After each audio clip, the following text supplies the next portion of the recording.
Sunday, fun day in full effect. Here we go, Comatron. Oh yeah, there it is. What is up, everyone? Today is gonna be a wild stream. It's gonna be so much fun. TMBTH with the octopus or the octopi. What is up, my man? Comatron blasting the music. Also on the early crew, Acmafin is here. What is up? Yo, Torque Live. Oh, you're the best. Thank you, Torque Live. That's so kind of you, man. You rock. I appreciate you very, very much. Texas Foods Baller, howdy to you. Stuart Johnson at 610. Got your case here ready to go. It looks amazing, Stuart. Thank you. Koal Chawe, what is up? Cobrian, good evening to you. Toby 1976. Sigurborn, thank you so much for the resub. You're amazing, Sigur. You're such a good dude. I appreciate you so much, man. Thanks for all your participation in the Discord, and thanks for being an awesome streamer as well. We'll give you a shout out. Everyone will follow Sigurborn. My man, 16 months. SW3PO, I am wonderful. I love the stickers. You rock, dude. Thank you. Rom checking in from Club Amiga Build's VIP Lounge. Oh yeah, it's a Sunday fun day. Yeah, baby. Anthony Jarvis checking in with his video toaster and his video flyer, doing awesome stuff. What's up, Anthony? Great to see you. Good evening to you, Razor XG. That is amazing. 26 months. Holy crap, Razor. Thank you. Thank you so much for your support, Razor. You're amazing. I really appreciate it so much. The Unique Freak, what is up, The Unique Freak? Air Yuri in the chat, in the hot tub. My man is ready to go.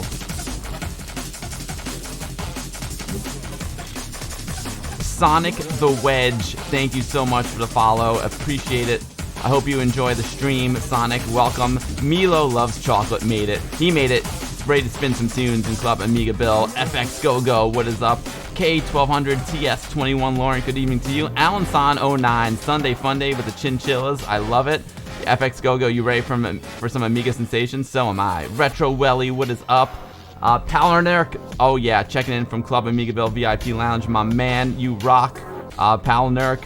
Everyone, today we're gonna have a special guest on, and I got a very special Amiga setup. And this video that we're gonna play is actually I recorded off this new Amiga. It's a Raspberry Pi Amiga. It's pretty wild. I hope you enjoy it. It's Ghost Town. It's awesome. It's smoke and mirrors. Let's freaking go. Amiga.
Oh yeah, one of the classic Smoke and Mirrors by Ghost Town, and now we got the freaking mega demo up and running. What is up, everyone? Happy Sunday Fun Day. That demo that will not run on my real Amiga 1200, so instead I got this sick build of this Raspberry Pi 4 Amiga 1200, and that's what I played that off of. It's pretty crazy, man. It's unbelievable. I'm loving this new setup. We're gonna go over it today. We got a very special guest, Rob Cranley from Amiga Ireland, is gonna come on and show us this awesome new project that he has for real Amigas, like pimping your real Amiga to make it look LED, kind of like this. It's pretty crazy.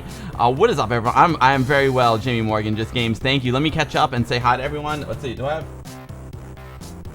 I hope all the sound is good. It's crazy. Torque Live, I appreciate that. What is up, Rudiger? Greetings to your friend. Jamie Morgan, Just Games. What is up, Amiga Live? Amiga Live, I'm broadcasting at 50 frames per second by your request. 50 FPS. Janbit, how's it going? Amiga Cami checking in from the future. What is up, Amiga Cami? Thank you for hanging out. SR Baker checking in from Club Amiga Bill VIP Lounge. My man, he's the James Bond. He's the James Bond of Club Amiga Bill. Commodore 128, what is up? Axmo, how's it going, Amiga dude? Scart, I'm great, Scart. I hope you are as well. Bobby Zeal, thank you so much. Bobby Zeal said, Bobby Zeal continued his gift subscription. Rock on with the Amiga hype. Bobby, thank you so much for the support. Chest X Barry PL, Innapro Arcade. I'm so glad you're here too. It's great to see you. Sigerborn, nice with the 69 biddies. The train to Nice. Thank you, Sigerborn. You rock, dude. Cobrian, thank you so much for the sub. Partey. Choo, choo, choo. Here we go. We got the hype train. There was a train in that demo too. Milo Loves Chocolate. You rock, dude.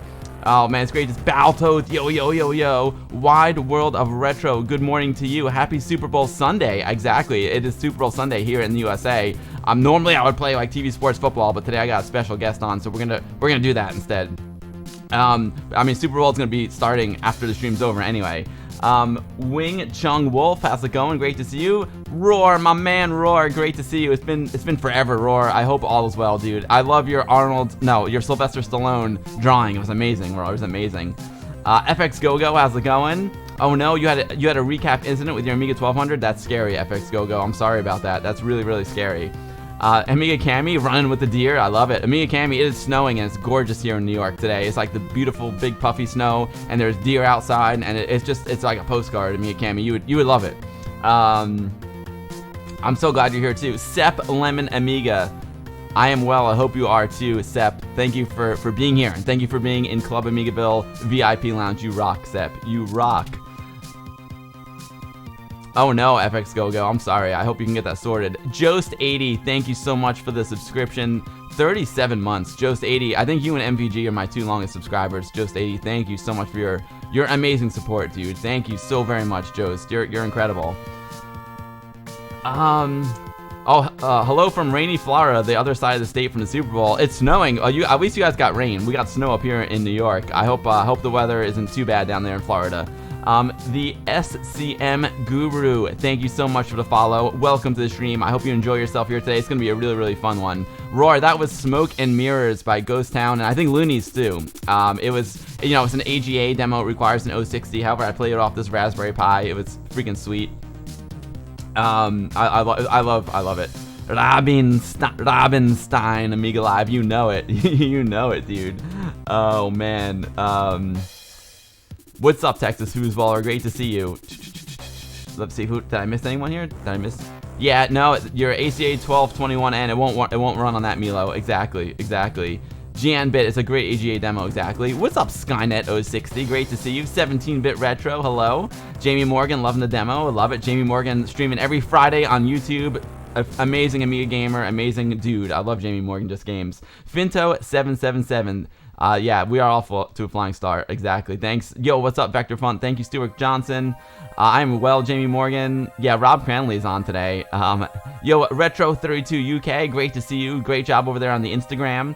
Edvin Helen, how's it going, Edvin? Sunday fun day, you know it. It sounds good. Thank you. Amiga Tweaker, greetings from Canada. Well, greetings to Canada from New York. I hope all is well in Canada. We have quite a few viewers from Canada, so welcome. Yeah, we got a crazy hype train. Thank you so much. Yo, remotely interested. I won an Emmy for sports. What I think the average spread will be for Super Bowl, I've got no idea. It's an interesting game though. It's an interesting game. Remotely interested. You know, you got the old man Brady versus the young kid. Chest Chernarski, Chest Yakshamash. Oh yeah, you like to get up early to see all the wildlife still hanging around. Amiga Cammy, I'm with you on that. I set my body clock by the sun. When the sun rises, Amiga Bill shall rise. When the sun sets, Amiga Bill sets.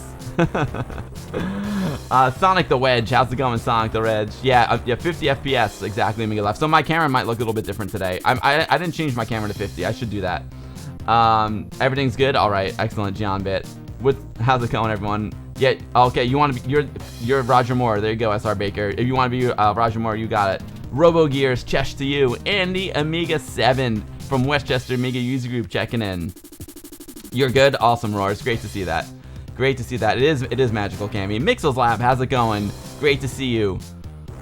Woo! Thank you, Andy Amiga 7. Yeah, I'm wearing a crazy orange shirt today because today is all about crazy colors. I'll show you my new Amiga, and it does crazy colors. And Rob Cranley, our guest, he does crazy colors with his real Amiga, as you'll see. I'm drinking some orange kombucha, which I spilled all over myself before the stream started. So I got an orange leg now, but it'll be all right. Oh, dude. Chakraski, I'm sorry I missed you. Chakraski, I saw you. I just said it really fast. Or Charnaski. I didn't miss you. I see you there. Nivrig, my man, checking in. How's it going? Yo, Arnie69 Gamer, thank you for the follow. Again, the SEM Guru, thank you for the follow. If you're new to my streams, I'm Bill. I stream here every Sunday, 2 p.m. Eastern. That turns out to be 7 p.m. UTC or 8 p.m. Central European time, or like 11 a.m. if you're on the west coast of the USA or Canada.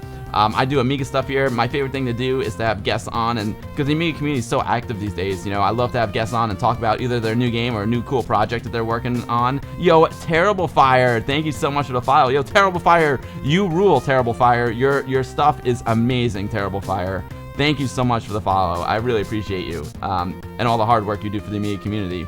Amiga Mark, thank you so much for the subscription, Amiga Mark. I really appreciate that, Amiga Mark. Thank you so very much. Amiga Mark and all the folks who are subscribing and all my patrons, they're all getting the Amiga Bill goodie bag. Every week I send out a goodie bag with all the links, you know, to all the stuff I talk about in the streams. Chucky Gang, thank you so much for the follow, Chucky Gang. Chucky Gang, I also appreciate you very much, Chucky Gang. I'm just saying.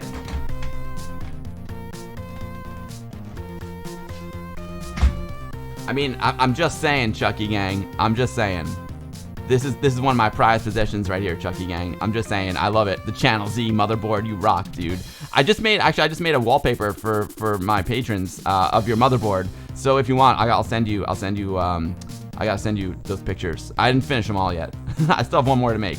I shot your motherboard here in 61 megapixels with my new camera I just got, my A7R4, and it's crazy. It looks amazing how you can like zoom in on it and all the details. It's so cool. But you rock, Chucky Gang. You're also amazing. What happened here? Yo, Inner Pro Arcade, thank you for gifting out a sub. What I miss? Elderwind, thank you so much for the follow. Elderwind, it's a pleasure to have you. Oh wow, it's going wild here. Pick a King Dom Wars. You paid Prime, but it won't let you Prime sub. Oh, that's weird, Pick a King. Well, hit me up on the Discord and we'll figure that out. But sometimes Twitch is bad like that.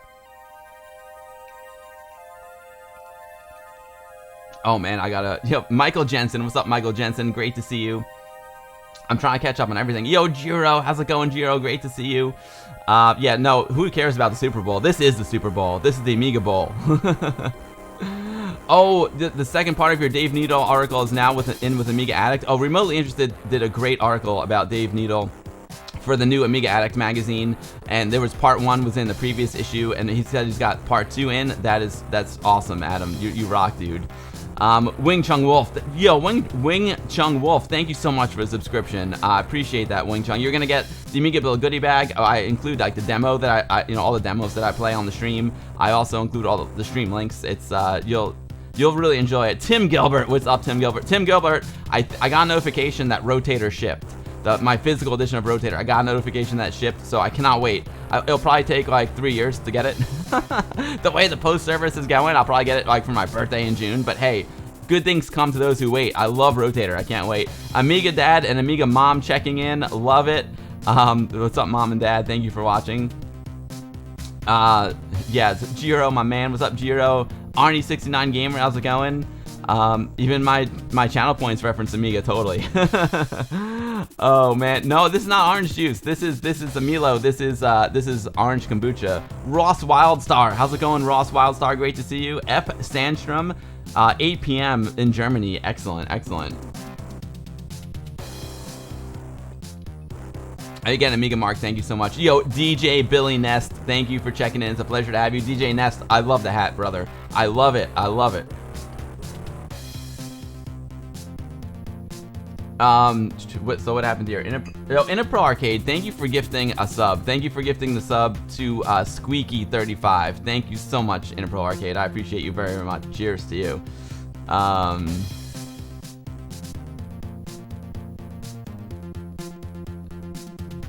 Elderwin, thank you. Pick a King Downwards. You can only do one. You can only do one Twitch Prime per month. So if you did someone else already, then you can't do two. What about Tiny Us? Oh, dude, Ross Wildstar. I love Tiny Us. You mean like I love Tiny games are amazing. Like Tiny Galaga, Tiny Invaders, and we got Tiny Gradius now. So I'm gonna try and play that today. That's on the menu if I can finish in time. I can't wait. The Q1337. What's up, the Q? Janbit says the Italian Amiga community is here. Amazing.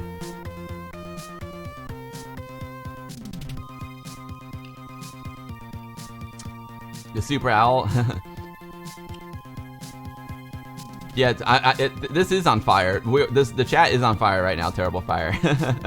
Yo, MoBeast68W, thank you so much for the subscription. And a new patron as well, MoBeast. Thank you so much, dude. I appreciate your support. And Palnurk also checking in from Club Amiga Bill, gifting out a sub to Lo Solido. Yo, you rock. I appreciate you so very, very much. Indie Retro News, my man is here. Indie Retro News, there's so much news to do today. I hope we get to it all. I'm not sure. We'll try. It's going to be an amazing interview today, folks. It's going to be a really, really amazing. I'm sorry if I'm missing some of the chat. The Real Tony rocks. You rock, Real Tony rocks. I appreciate your friendship very, very much. I'm Immortal. What is up, I'm Immortal? You hope there'll be a Tiny Turkin someday? That'd be an amazing step. DJ Ness, my man. You rock, dude. Pro Arcade says, I've been trying to give you my Prime sub for 4 months now, but your community is so dang amazing. Y'all, that I have been gifted for 4 months by amazing people, so I pay it forward to others as they did. Oh, you're too kind, Pro. Terrible Fire is here to watch his neighbor show off his bling. Oh, right on. So Terrible Fire, we're going to start the interview in just a moment. What Terrible Fire is talking about is today I have a really special guest. His name is Rob Cranley. He's from Amiga Ireland. He's one of the hosts of the Amiga Ireland podcast. He's an amazing guy, and he's making a new product called the Solas, and it's really cool. It has to do with LED lights in your Amiga. It's really, really rad. I'm going to have him on in just a second. You're hoping for a tiny dancer? Yo, Indie Retro News, no vodka today. No vodka today. I gotta be on point. I'm tired. I drank a Red Bull before the stream. Vulture X, greetings to Denmark from New York. It's a pleasure to have you. All right, I think I caught up on everything. If I missed anything, I deeply apologize. I appreciate y'all so very much. Five Lock, how's it going? So anyway, what I did was, it's just funny. This is we're gonna start the stream today with the interview with Rob Cranley. It's so funny. It's crazy, right? So I just happened to build this Raspberry Pi for Amiga. Let's see. I bet you this might have turned off. Let's see. Can I go overhead cam full screen here? Yeah. See, it turned off. Let me turn it on for you. So this was my new project. This case is the A1200.net translucent case. And this was gifted to me by Stuart Johnson, one of the folks who comes here every week. He's a great friend. I mean, it's an amazing gift. I didn't even want Stuart to give it to me, but he's like, I'm not going to be able to use it, so I'm going to give it to you. So he gave me this case. I mounted a Raspberry Pi 4 inside of the case. Did it last night with some screws. It was awesome. And then this keyboard that you see here. Yo, the real Gold Fix. Thank you so much for the follow, the real Gold Fix. Welcome to the stream. You're in for a great one today. This keyboard is the Amiga on the Lake Kipper 2K keyboard. I have it in USB mode, so I connected it to the Raspberry Pi via USB. It works like a charm. And then these silly LED lights are just they're just LED lights, you know. But check it out, they're just like Amazon LED lights. But today we're gonna see something that is way cooler than these Amazon LED lights. We're gonna see some special homemade LED lights from Rob Cranley that you can work with a real Amiga, unlike this fake Amiga. But it's a great Amiga, man. It's the fastest Amiga I own. Thank you, Retro32 UK. I'm glad you like it. Check it out. You can even I think it's even got like it's got a fade. You can fade it in that. There we go. We can fade through all the colors. Totally pimped out. The Austrian experts, guns and energy drinks. Yeah, I had a sugar-free Red Bull before the stream. Yo, Pick a King Dom Wars. There you go. There you go, Pick a King. Thank you so much for the sub, Pick a King. I hope you're enjoying the Amigaville goodie bags. I appreciate you very, very much. DJ Billy Nest has got an amazing Raspberry Pi 4 setup as well. He printed his own case, which is even more hardcore than this. You're amazing. You're amazing, dude.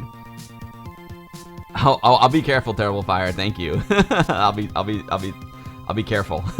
The colors, right? Amiga Cami, it's so cool. Like I turn on all the lights in my room at night and just like have the Amiga on. It's got life to it. It's pretty rad.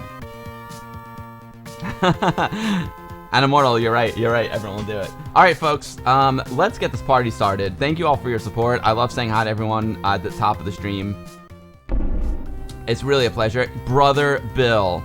Thank you so much for the sub, Brother Bill. Thank you for being such a great moderator, the mod with the most, the doorman with the most, Brother Bill. Thank you so much, dude. You rock, dude. Chardonnay, what's up, Chardonnay? This is a Vintage Computer Festival East t-shirt, and this is actually, this is a portrait of an old friend, unfortunately, who passed away. He was a key member of Vintage Computer Federation, and he passed away not like a year and a half ago. So R.I.P. Dan.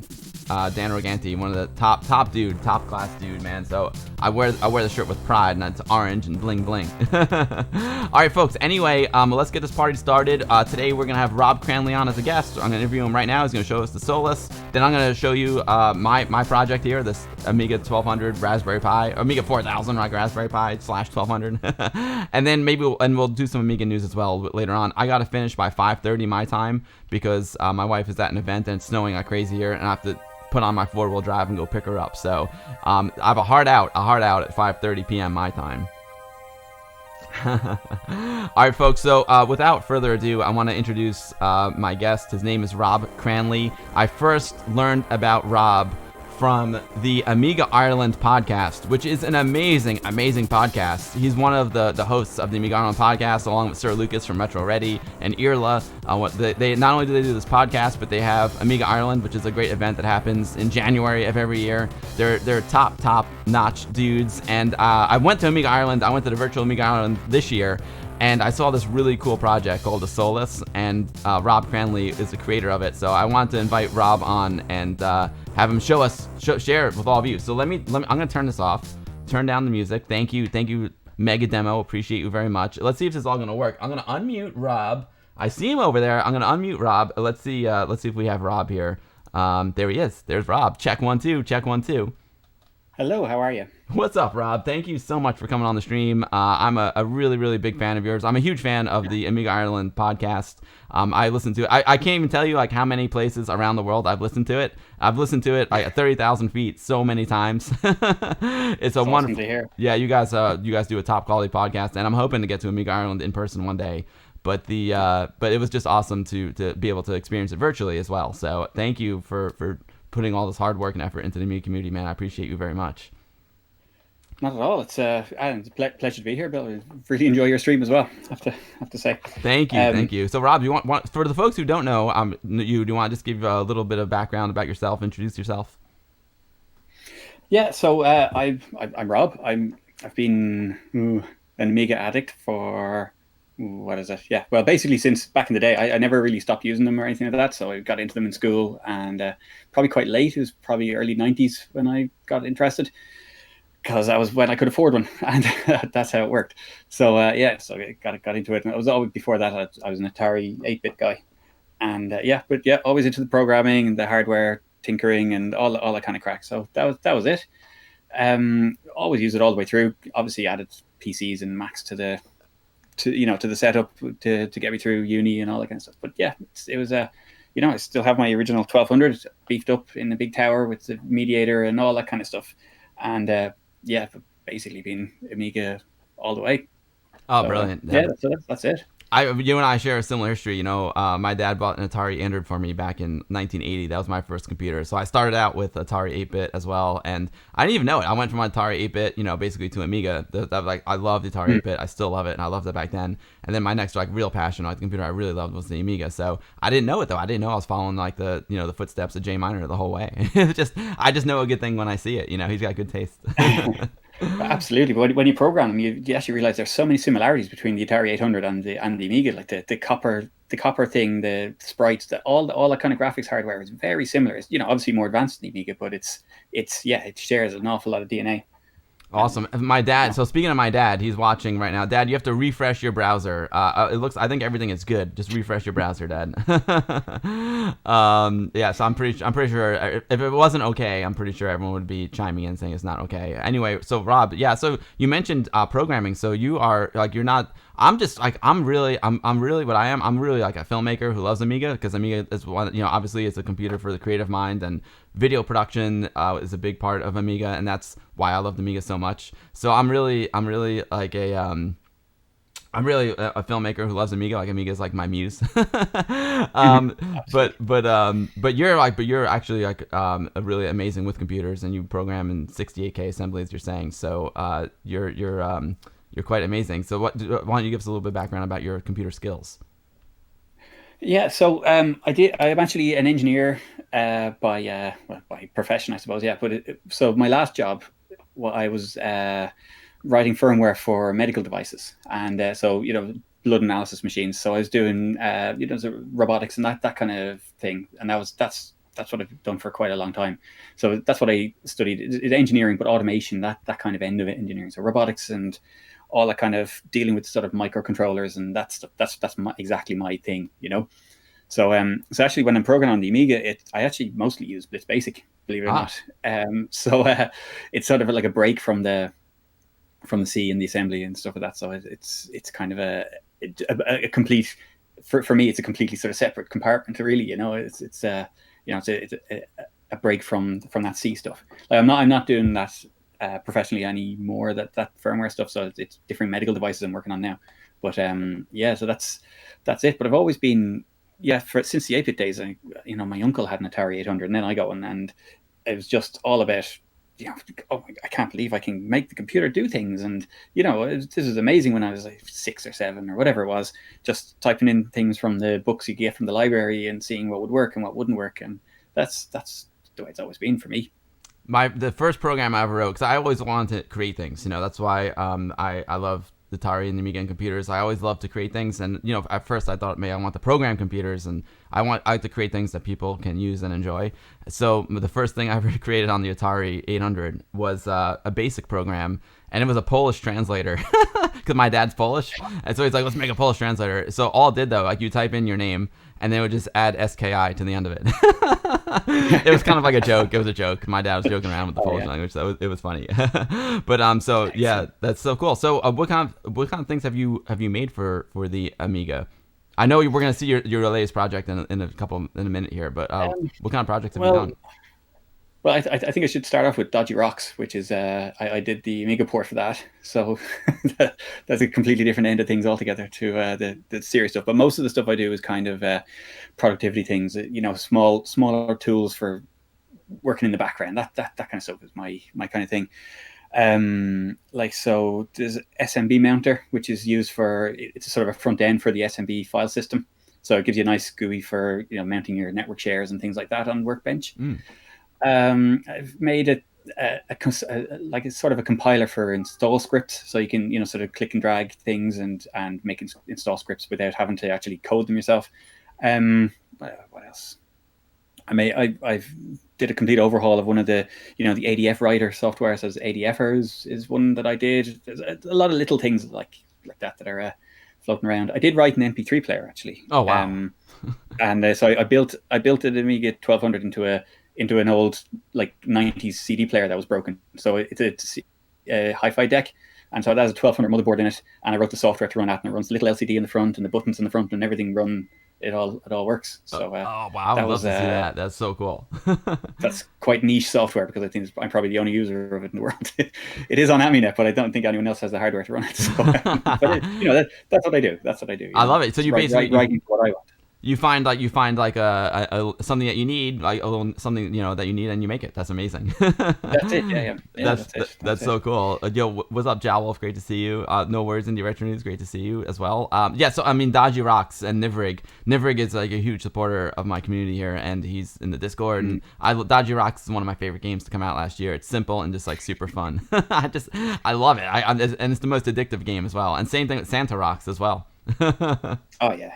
They're brilliant, and it's like obviously all credit to John because it's his game. I just sort of when I say ported it was essentially a complete rewrite because I did that in Blitz Basic, and it was the original was done in Godot engine, which is like they're entirely opposite things. So basically, it was I got the assets and rewrote the whole thing from scratch. So, wow. So that's it. But it's very well suited to the Amiga, that game, actually, because the resolution was 256 pixels high, which is the same height as the PAL screen, the native screens. So it just worked out that it was it was a nice fit, and so it was an relatively easy conversion. So it worked well.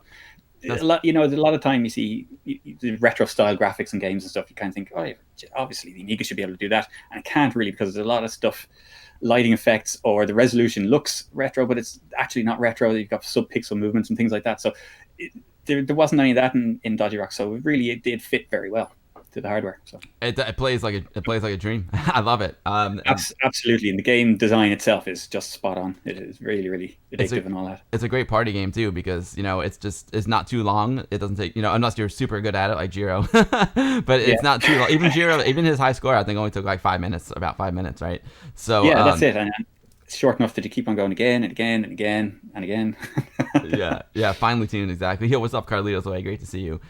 So Rob, Dodgy Rocks is amazing. Thank you so much for that. And so but not only do you do all these cool like Amiga projects, but you are also one of the hosts of the Amiga Ireland podcast. And that's how I first learned about you. And of course, that's how I first learned about Amiga Ireland as well. Do you want to just give us a little story about the podcast and the Amiga Ireland meetup?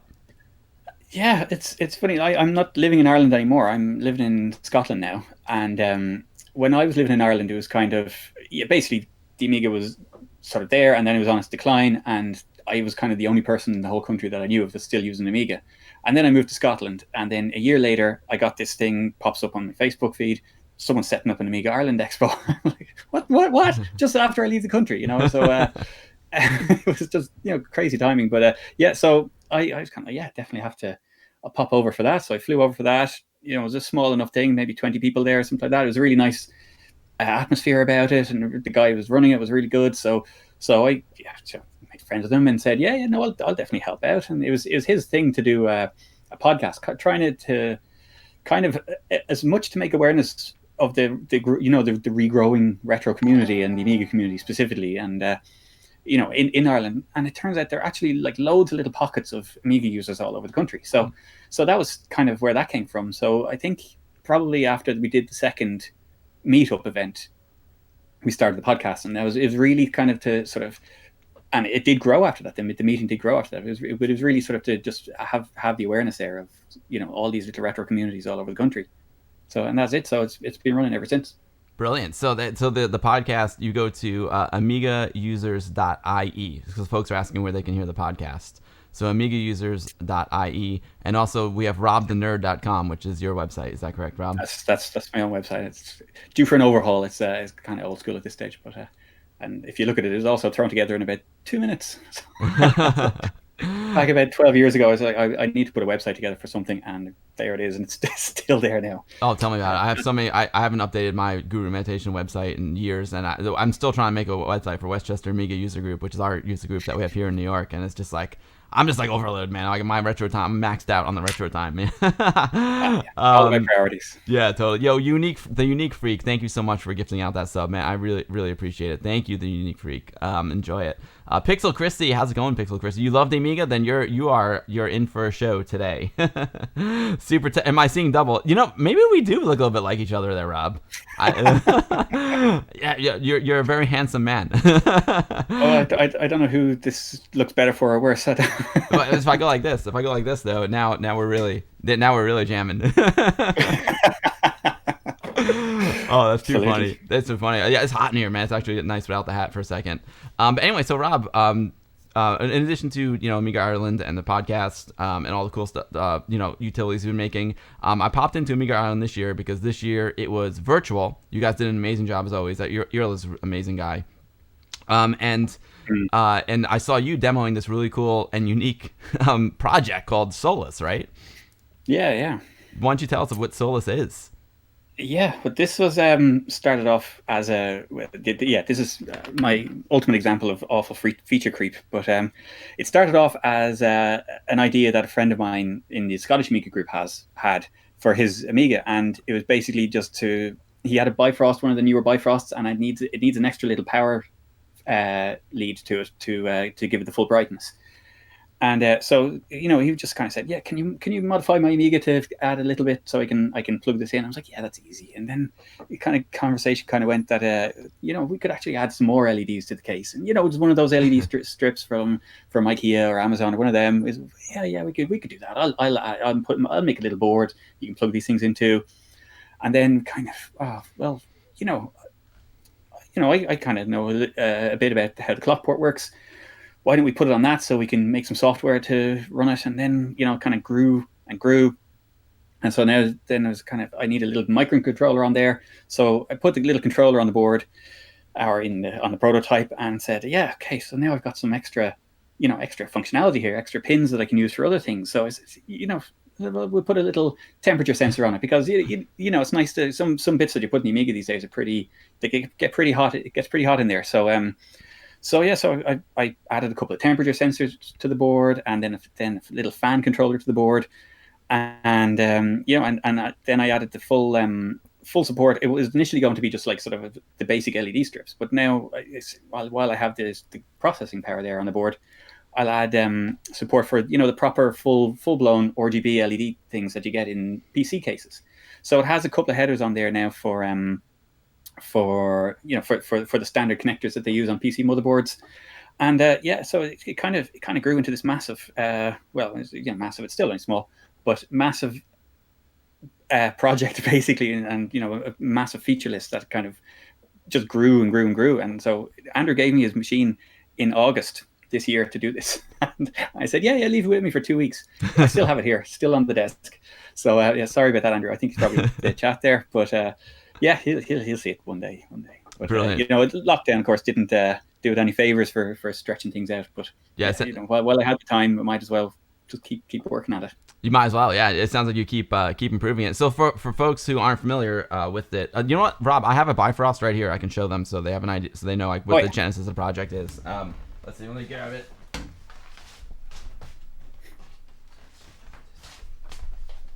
I'm actually, I need to do a video about the Bifrost, and we're going to be raffling off a Bifrost on the show when I finally get around to making the video. So the Bifrost is an LED replacement, right? So you have the 3 LEDs on an Amiga 1200. You have your power, your floppy disk, and your hard disk. And the Bifrost is really neat. Let's see, is this? Yeah, here it is. It lets you customize the LEDs, and it's just all pure cosmetic stuff, but it's fun, right? So when in my Amiga 1200, my CD32 colored Amiga 1200 case, I put the older Bifrost in it.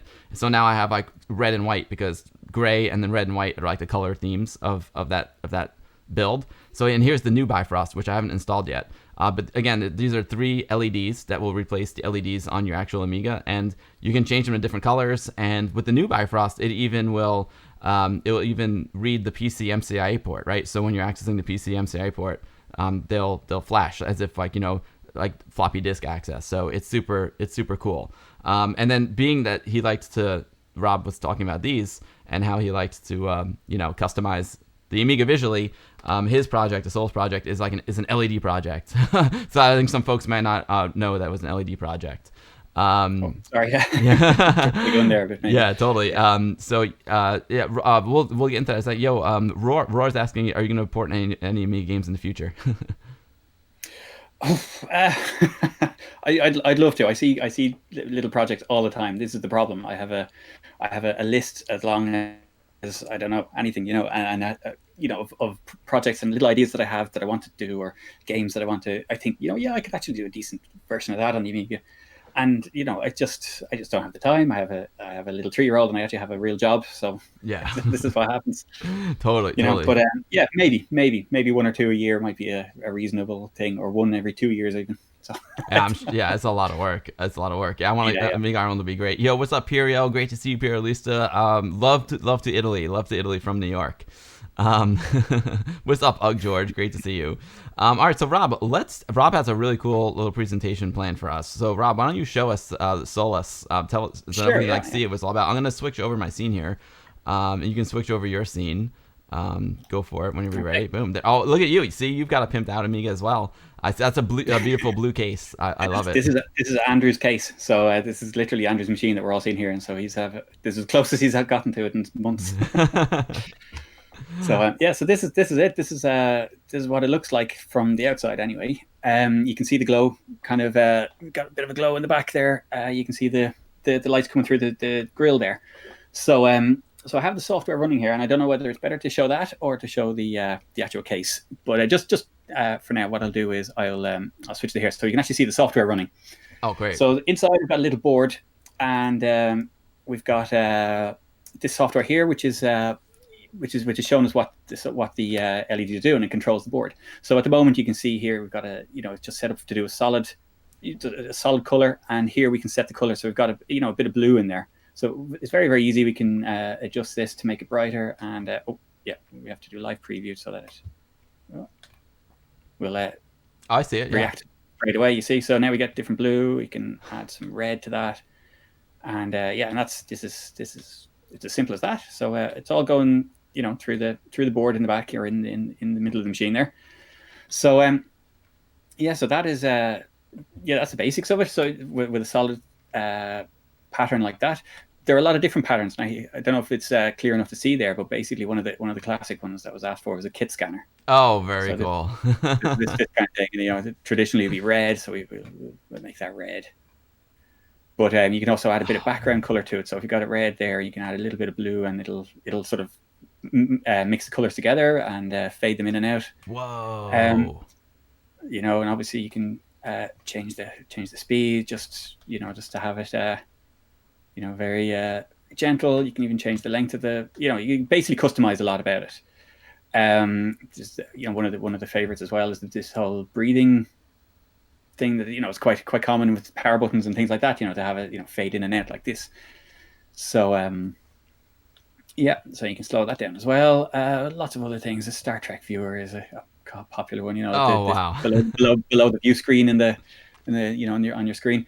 So this is these are all basically just different patterns that you can do. Scrolling patterns. Rainbow scroll is there's a different story. So what we do for this one is we'll set it up, give it all the same colors, and this is basically your red, green, blue scroll. And so that sets up a big sort of a wave pattern, and it just sort of fades across.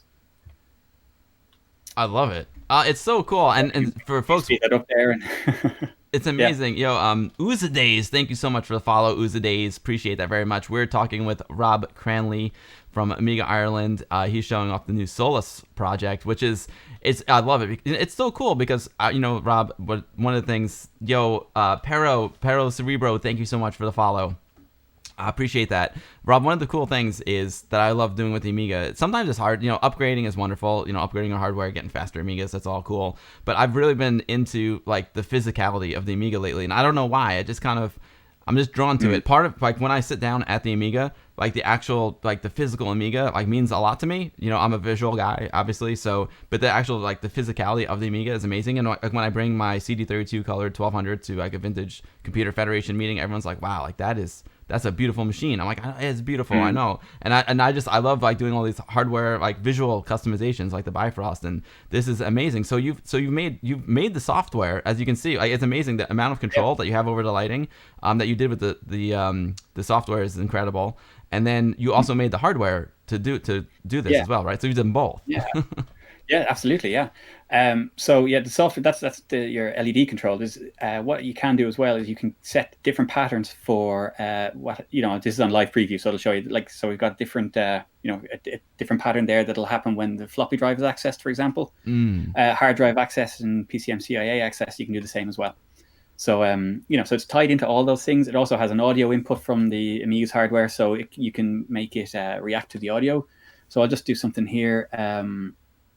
Yeah, so we'll just do. You can get it to react. Like, if you play like a mod file, can it like bump to the music? Yeah. Get out of here! Oh my god, it totally belongs in Club Amigaville. You're right, Jiro. Interpro Arcade, congrats, man. Yeah, do it, Interpro Arcade. That's a fun project, dude. Go for. Let's see this, Rob. I'm so pumped. So now I couldn't get the audio feed working there, so I'm not sure if you can hear this or not. Can you? No, I can't. Okay, well, you just have to take my word for it. I believe you. I can play some music on my end if you want, but it won't be in sync. Yeah, well, there you go. You can see basically what's happened here is you've got I'll turn that down because I can hear it and I can't hear anything else now. But so what's happening here is you've got you got the blue background, and the red strip is lighting up basically with the beat of the mod.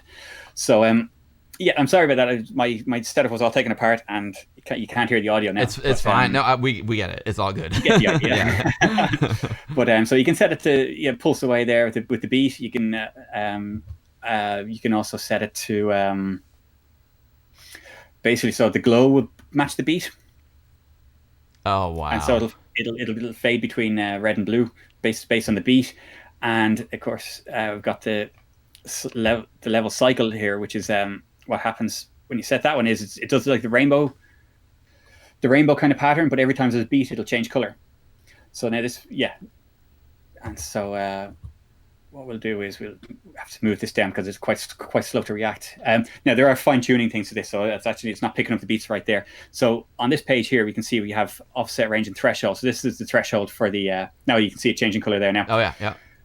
This is just. So when you get beat, it'll change color and it'll cycle through the colors. You can change the speed of that as well. But yeah, you can change the thresholds and stuff here. So it depends on different Amiga hardware, different mods, that kind of thing. You can get you can adjust it to suit. A lot of other settings here about the temperature sensors and stuff like that. So I'm gonna turn that down because I cannot hear myself think. It's trippy when you can hear the music so loud and no one else can. It's happened to me many times. Yo, Arnie69 Gamer, thank you so much for the subscription. I appreciate that. That's awesome.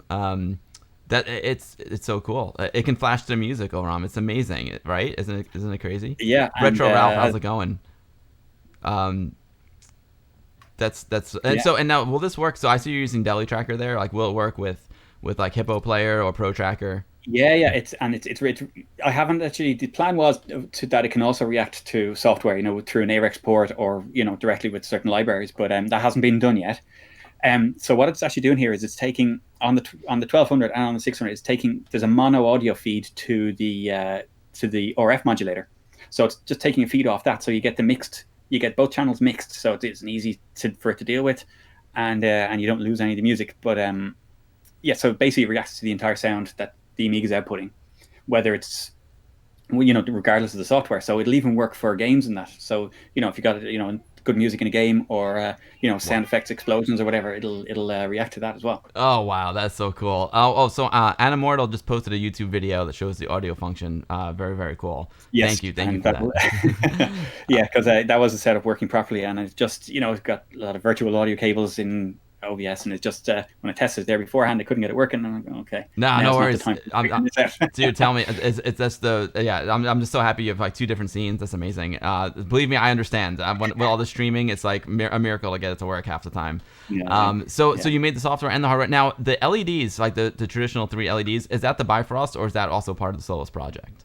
That's the Bifrost there. So Okay. that's the latest Bifrost. And so and after saying that this was or started off by for adding power so that the Bifrost could be brighter, I still haven't done that yet. Well, it's just a matter of plugging in a cable, but it's sitting there waiting to be done. But it's just extra cables, and while I'm still working on it, they have as little as possible. I But I'll love just show it. you this on this page of the software. We can see the fan controller. So we've got a couple of different sensors here. So you've got basically three different sensors, and you can just have them on whatever. So I have one on an Invision, one on the CPU, and the third one's very much experimental, but it's running off the internal sensor on the 68060 CPU.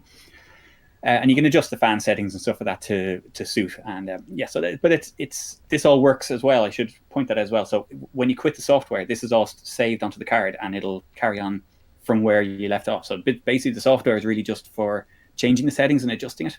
Mm. So yes, that's it. It's amazing. I love it, Rob. It's so cool. It's such a unique thing. And it's so funny because here I posted some pictures of this Raspberry Pi Amiga that I put together this week, and I did such a hack job. It's literally just some like LEDs I bought from Amazon and plugged in the USB, and and everyone's like, oh, yeah, like Hoffman and Citrix, like, dude, you gotta sync it to the music, because I was playing one of his tracks, and he's like, you gotta sync it to the music, man, because Hoffman's all about the sync, and I'm like, I don't know how to do it. For me, someone will figure it out. But you've done it on a real Amiga, which is like 10 times cooler. There you go. There Yeah, you go. I need it so Yeah, bad. I can pop the cover off it I if you was want just to gonna have ask a you. look Yeah, inside. I would love to see the hardware, see what's going on in there. But what I'm going to do first is I'm going to turn down the brightness, because what'll happen is as soon as you start looking at they're very bright LEDs, and they're facing downwards. So what you're getting there is a reflection off the motherboard and off the internal hardware Oh wow. to get the glowy effect. But yeah, they're actually quite full on when you open it up.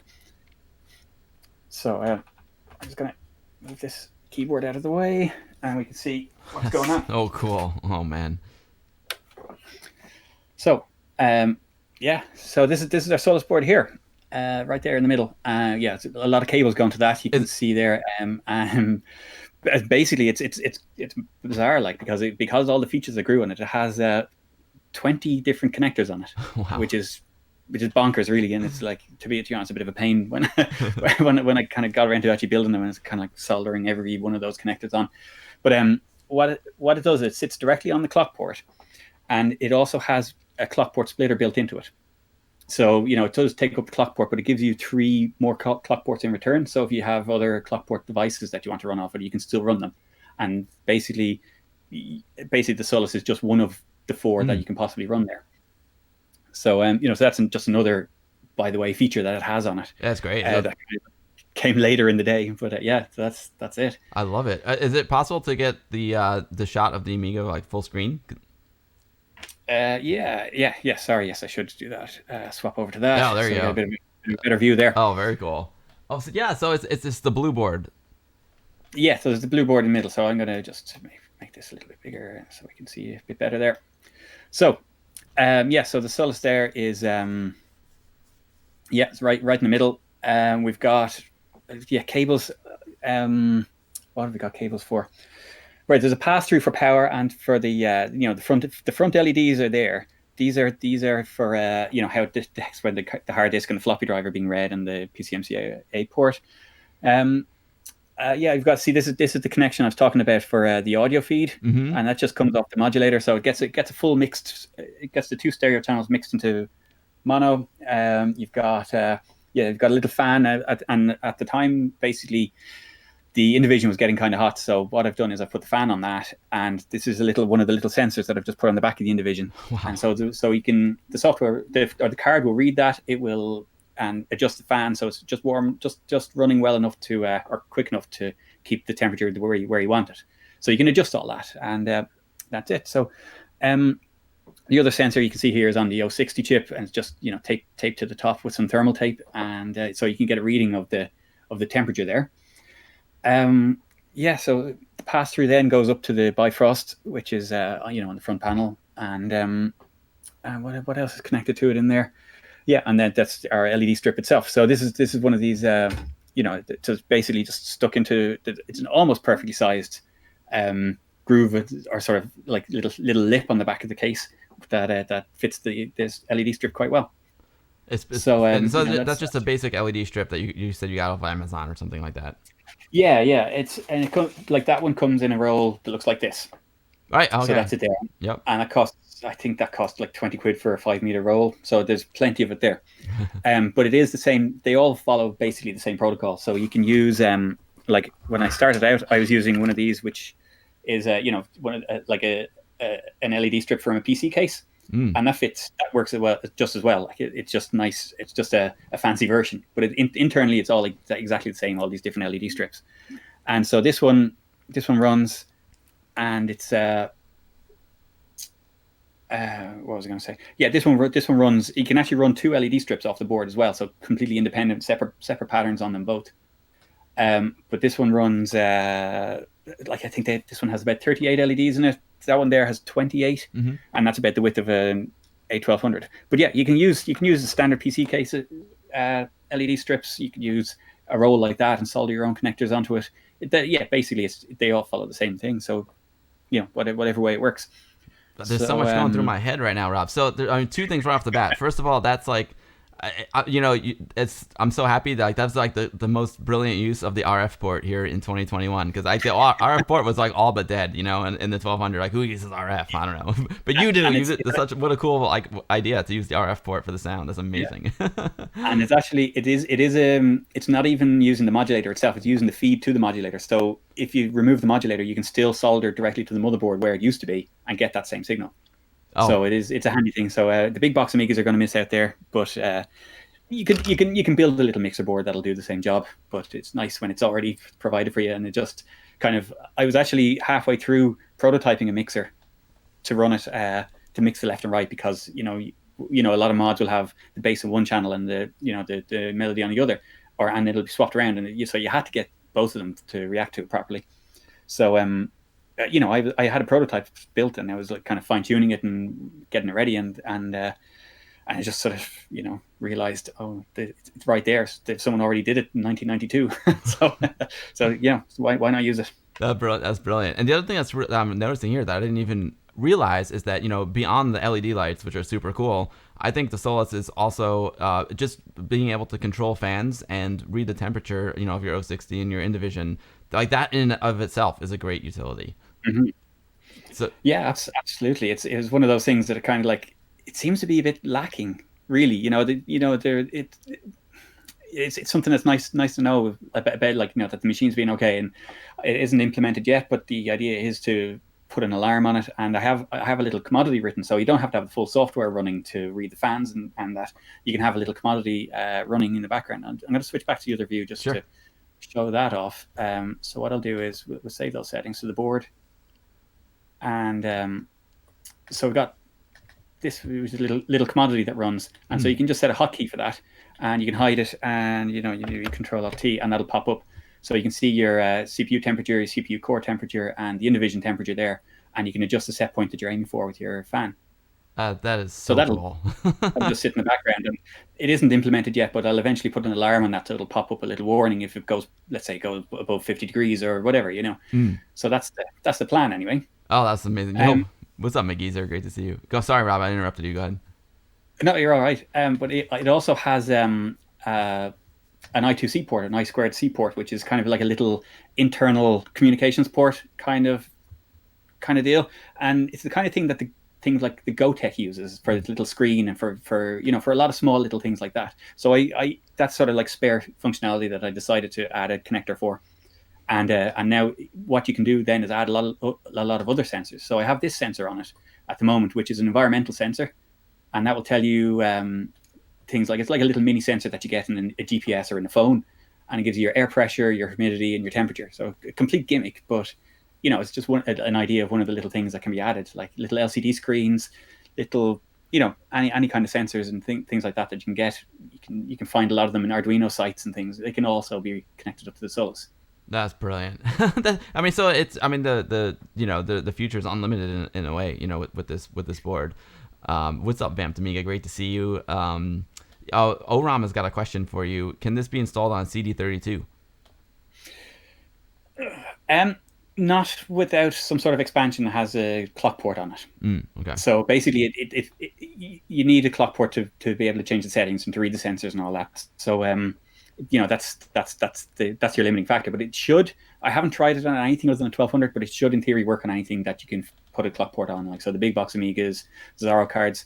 There are ways of getting a clock port onto a CD32, I believe. But wasn't there a Terrible Fire card? I think had at least one of them had a clock port on it. But you will have to have a look at that. By default you can't.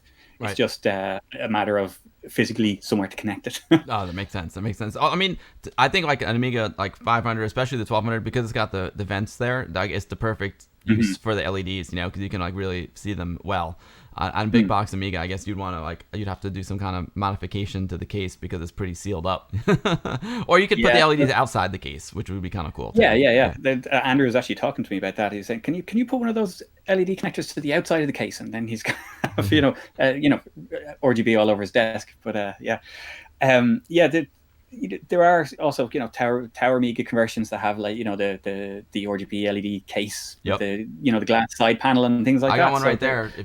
I don't know if you can see, but that's my regular PC. That's what I'm streaming from right now. I got RGB LEDs. Yeah, there you go. Yeah, in the window. What's up, John McDermott? Great to see you. D Julie, 2019. How's it going? If you guys are just joining the stream, I am chatting with Rob Cranley. He's an amazing engineer, part of Amiga Ireland podcast and Amiga Ireland show, and he's showing off this really, really neat new project that he's been working on called the Solas.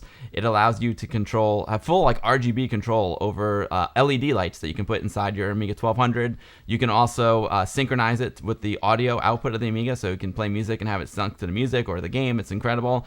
I put temperature sensors onto it, and as well as fans, so it can read the temperature of your CPU. Like if you have an 060 in there, 060s tend to get hot, so you can read the temperature of your 060, read the temperature of your Indivision AGA scan doubler, and kick up the fans if you need a little more cooling power. When that Amiga's getting hot, when you're playing some AGA demos, man, and the Amiga starts to work it, you gotta fire those fans up.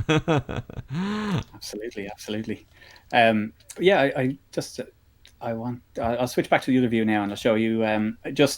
I think I touched on it earlier, but the floppy drive access and how you can set different patterns for for what the machine's doing. So at the moment, I have that pattern running.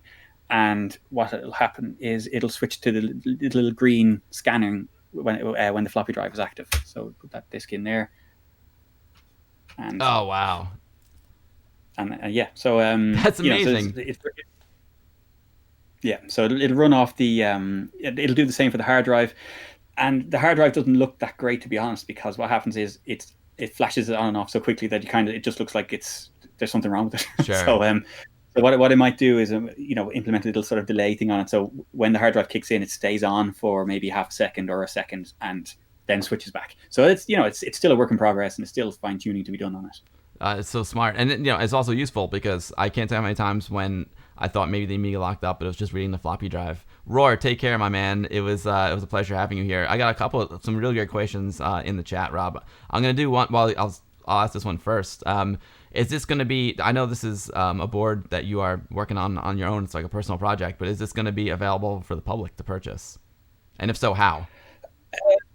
Yeah, it should be. I haven't thought that far ahead really, but it would, there seem to be a lot of people have been asking me about it. So I hope, at least, basically, because this is done with the guys in Scotland, there's probably about 10 of the guys in the Scottish Amiga group that'll be looking for one. So I'll probably have a few of them on the go anyway. But me too. I'm kind of looking at the practicalities of having it manufactured or doing a little production run here myself, because it's primarily because of all the connectors. It's actually it's a little bit of an expensive board to build, because all these things kept on getting added to it. So it is kind of like a it might not be as cheap as you might expect, but I haven't fully worked out all the details yet, and so it might be all right. But I do plan to have it available for anyone who wants to buy it. Oh, that's so cool. That's and I mean, obviously, when it comes to price, I understand.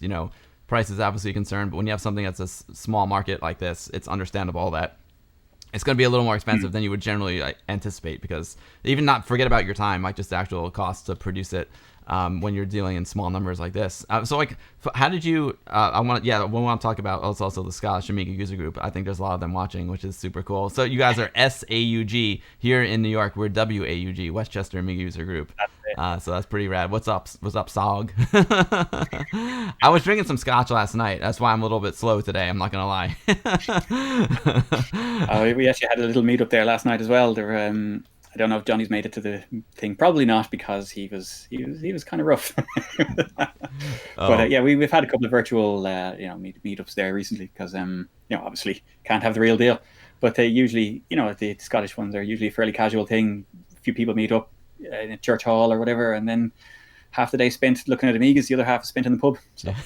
It sounds exactly like Westchester Amiga users. I guess Amiga users are just kind of like connected like that. We do the first half like at our location, where we actually talk about real Amigas and stuff, and then we go to the pub afterwards. That's it. Yeah. That's so cool. Yeah, I'm a big Lagavulin fan myself.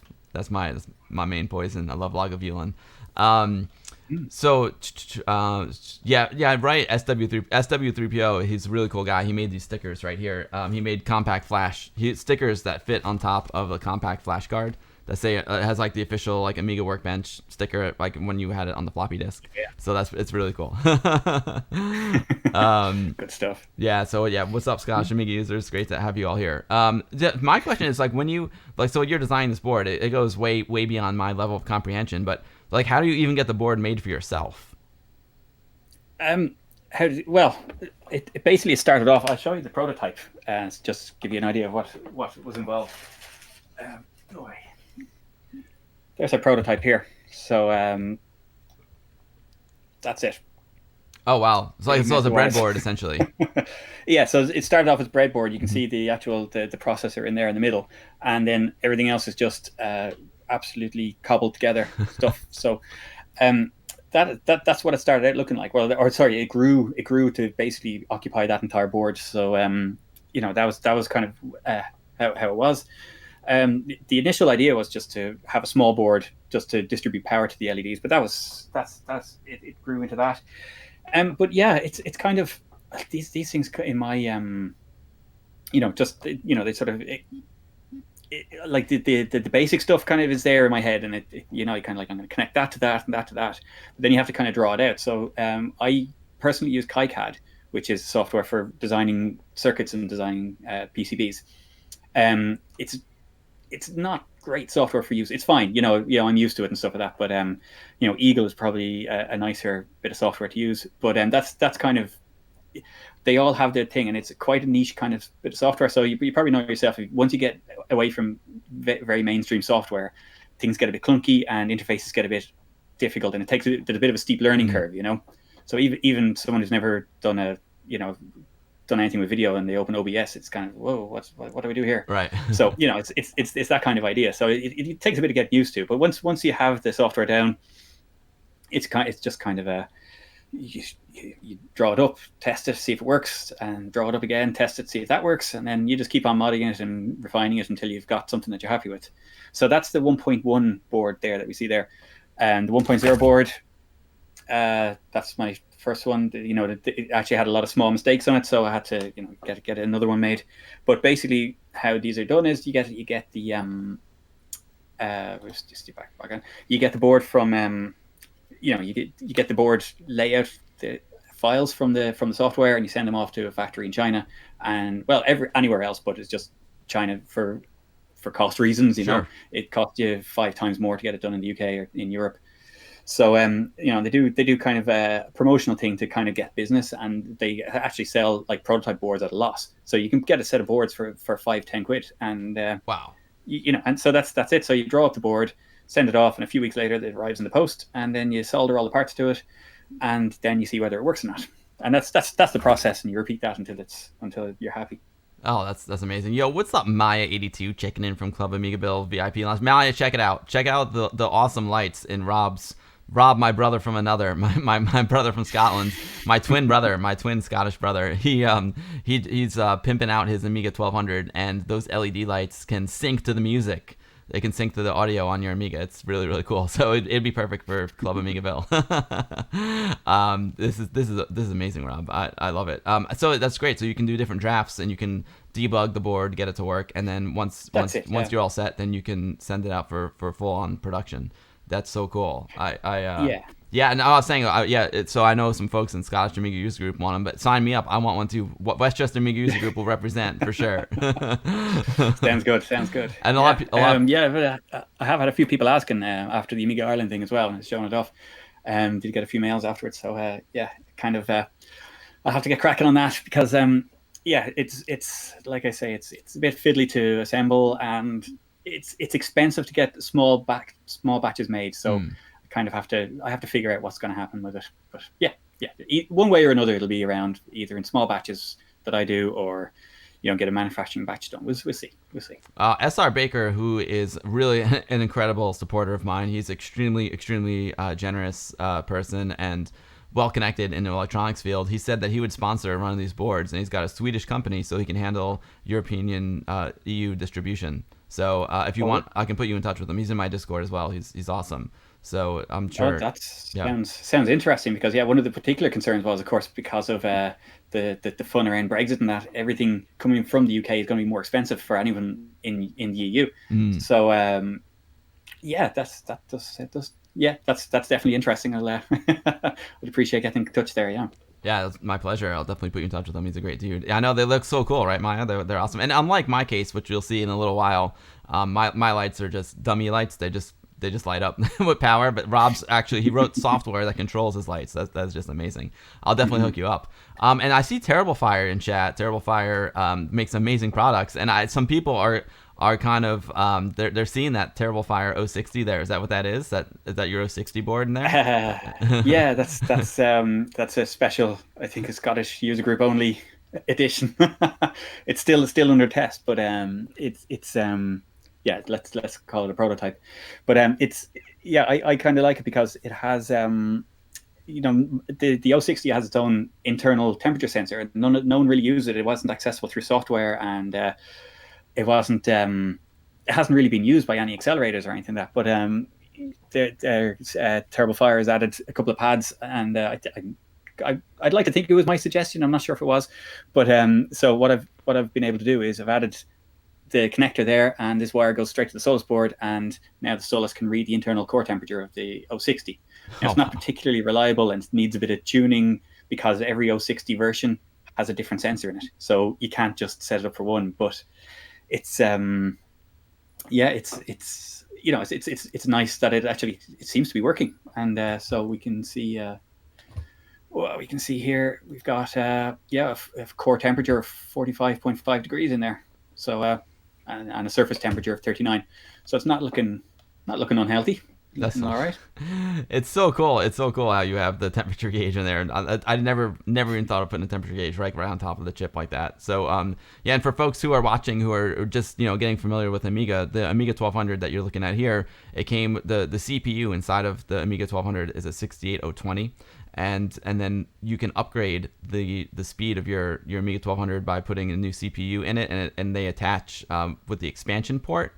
So in mine I have an 030, which it's really nice. It's a really nice chip. It does great things. But of course, like the holy grail is an 060, which would be the fastest one that ever came out for it. And that's what Rob has gotten there. And he's got it hooked up, man. It's like you're in surgery. It's like one of your medical devices. Rob's got all the critical. He's got all of the critical information on the 060 there. He's monitoring it. That's so cool. Yeah. You'll just have to imagine what it looked like when I had that in there. Oh wow, I can only imagine. Yeah. It took up a lot of space, and a lot of it was very fragile when I was working on it. But it worked out. That's so cool. Yeah, a lot of folks are saying too that the Terrible Fire and the Terrible Fire 330 is an amazing board for the CD32. I agree. Terrible Fire, it's brilliant. Absolutely brilliant. I think it's made the price of the CD32 go through the roof, because there wasn't much available for the CD32 until the Terrible Fire came along, and all of a sudden it's an absolutely beautiful machine, because it also has the IDE port. So so it makes it into almost an ideal WHD load machine. Yeah, it's the ultimate Amiga gaming machine, you know. Yeah, and it's living room friendly as well. So. Yeah, the form factor is incredible. I love it. Yo, Lady Isla Roos, thank you so much for the raid, Lady A. It's a pleasure to have you. I hope you had a great stream, and welcome, Lady Isla Roos viewers. You are super lucky because we are being joined by Rob Cranley. He is part of the Scottish Amiga user group, as well as Amiga Ireland podcast and Amiga Ireland show. And he's got a really, really neat project that he's created that is blowing my mind right now. It is hardware and software that allows you to put LED lights inside of your Amiga 1200, and you have full like RGB control over them, and it also reads the audio output of the Amiga. So look at that. So you can, when you play your favorite mod file or play your favorite game, and the LEDs will change to the beat of the music or the sound effects. It also can monitor. It can act like as an LED for your floppy disk drive. So when the floppy disk drive is being read, it can show you that it's active. It's incredible, and it also controls fans. You can put fans inside your 1200. Controls the fans, and it can read the temperature via temperature sensors or a direct link to the 060 that he's got in there. It's really one of the coolest projects I've seen in a long time, Rob. It's amazing, and the fact that you just did this from scratch is mind blowing. I mean, it's really, my mind is absolutely blown. You're fantastic, dude. It looks like Kit, Cylon effect, right? Lady A viewers, yeah. If you're just joining as well, I'm Bill, and I stream Amiga stuff here every Sunday on Twitch. I'm not sure where y'all are from, but I'm from New York, so I start at 2 p.m. Eastern time. That's New York City time. 7 p.m. UTC and 8 p.m. Central European time. So yeah, we do. My favorite thing to do is have guests on, and the Amiga community is so amazing, Rob. Like, there's so many people like making new games, making new hardware, and making new cool, very, very unique projects like yours, like the Solas board. It's my favorite thing to do is have you all come on and share your work. Because that's what I love, man. I still run Westchester Amiga user group, and back in the day, like, my main job was just to like organize the meetings and get interesting people who are doing cool stuff with their Amigas to come and show it at the meetings. So that's kind of what I'm doing now, except virtually. I'm still doing it. You can't teach just old dog new tricks. Lady A is also a great streamer. She streams Apple II stuff. I love Apple II as well. Believe it or not, I actually do. Karateka is one of my favorite games. Jordan Mechner grew up next door to me. It's crazy. Let's see. If anyone has any questions for Rob, please, if you can do @AmigaBill in the chat, it'll help me see it a little bit easier. Okay, so Poetic Android is asking, does it know what track of the floppy disk is being read so it can reflect that in the LEDs? See, when I hear ideas like that, I kind of think, ooh. No, it doesn't, and it would be definitely doable, but I don't want to. I've drawn a line now, and I kind of like, that's it. No more features. But that is, very easy to do actually. If you wanted to take a loop off the floppy drive thing, because it's basically just two signals. Look, you've got my head going now. Oh no. It's Rob. It's so funny because like as an artist or a video filmmaker or a painter, and my wife does painting. Like at some point, you have to know like when to stop, right? Yeah, that's it. I have to say no. I'll leave it at that. But it could be doable. And to be honest, I had a few pins left over spare, and what I've done is I've run them to there's one of the connectors on the board over in the corner there, and that's kind of like the leftover pins. And so there's no software as such for them, but you could probably do something with them, and including using them to sense what the floppy drive is doing. So there are options. Yeah, there could be a version 2, exactly. Or 1.2 or one. No, you can do a Solus 1, and then do a 1.3 and then a 2.4. Yeah. Thank you, John McDermott. I'm glad you enjoyed the interview. I appreciate that very, very much. I finally got my copy of Amiga Addict last week. It was pretty crazy. I'll probably get issue 2 like really soon. If anyone else has any questions for Rob, please do @AmigaBill, or just I'll try and see it in the chat. Amiga Cami, another incredible person in the Amiga community, is saying it would be cool if the LEDs could be used like a loading progress indicator. Imagine them slowly reaching the other side as Workbench loads up. That's like that's great, like a status bar almost, like a loading status bar. That's so cool. Yeah, well, there is an API that lets you directly access the LEDs from the Amiga side as well. So without having the software running, you can have you could, they're little shell commands or whatever to send like an arbitrary pattern, or to send to tell a certain light to light up. So that's definitely doable. Yeah. Oh, SW3PO's got a great question. I kind of glanced over it in my brain before, and I kind of forgot about it. But he's asking, did you have any issues with the power draw, or or ripple effect, or on any of the other components, and what power supply are you using? Well, believe it or not, this is running off a standard A1200 power supply. Oh wow, like the So, old school original one. well, it's an Amiga Technologies one, so a Okay, late original one. okay. So it's one of the, but it's one of the here. Oh, I have to make sure I don't.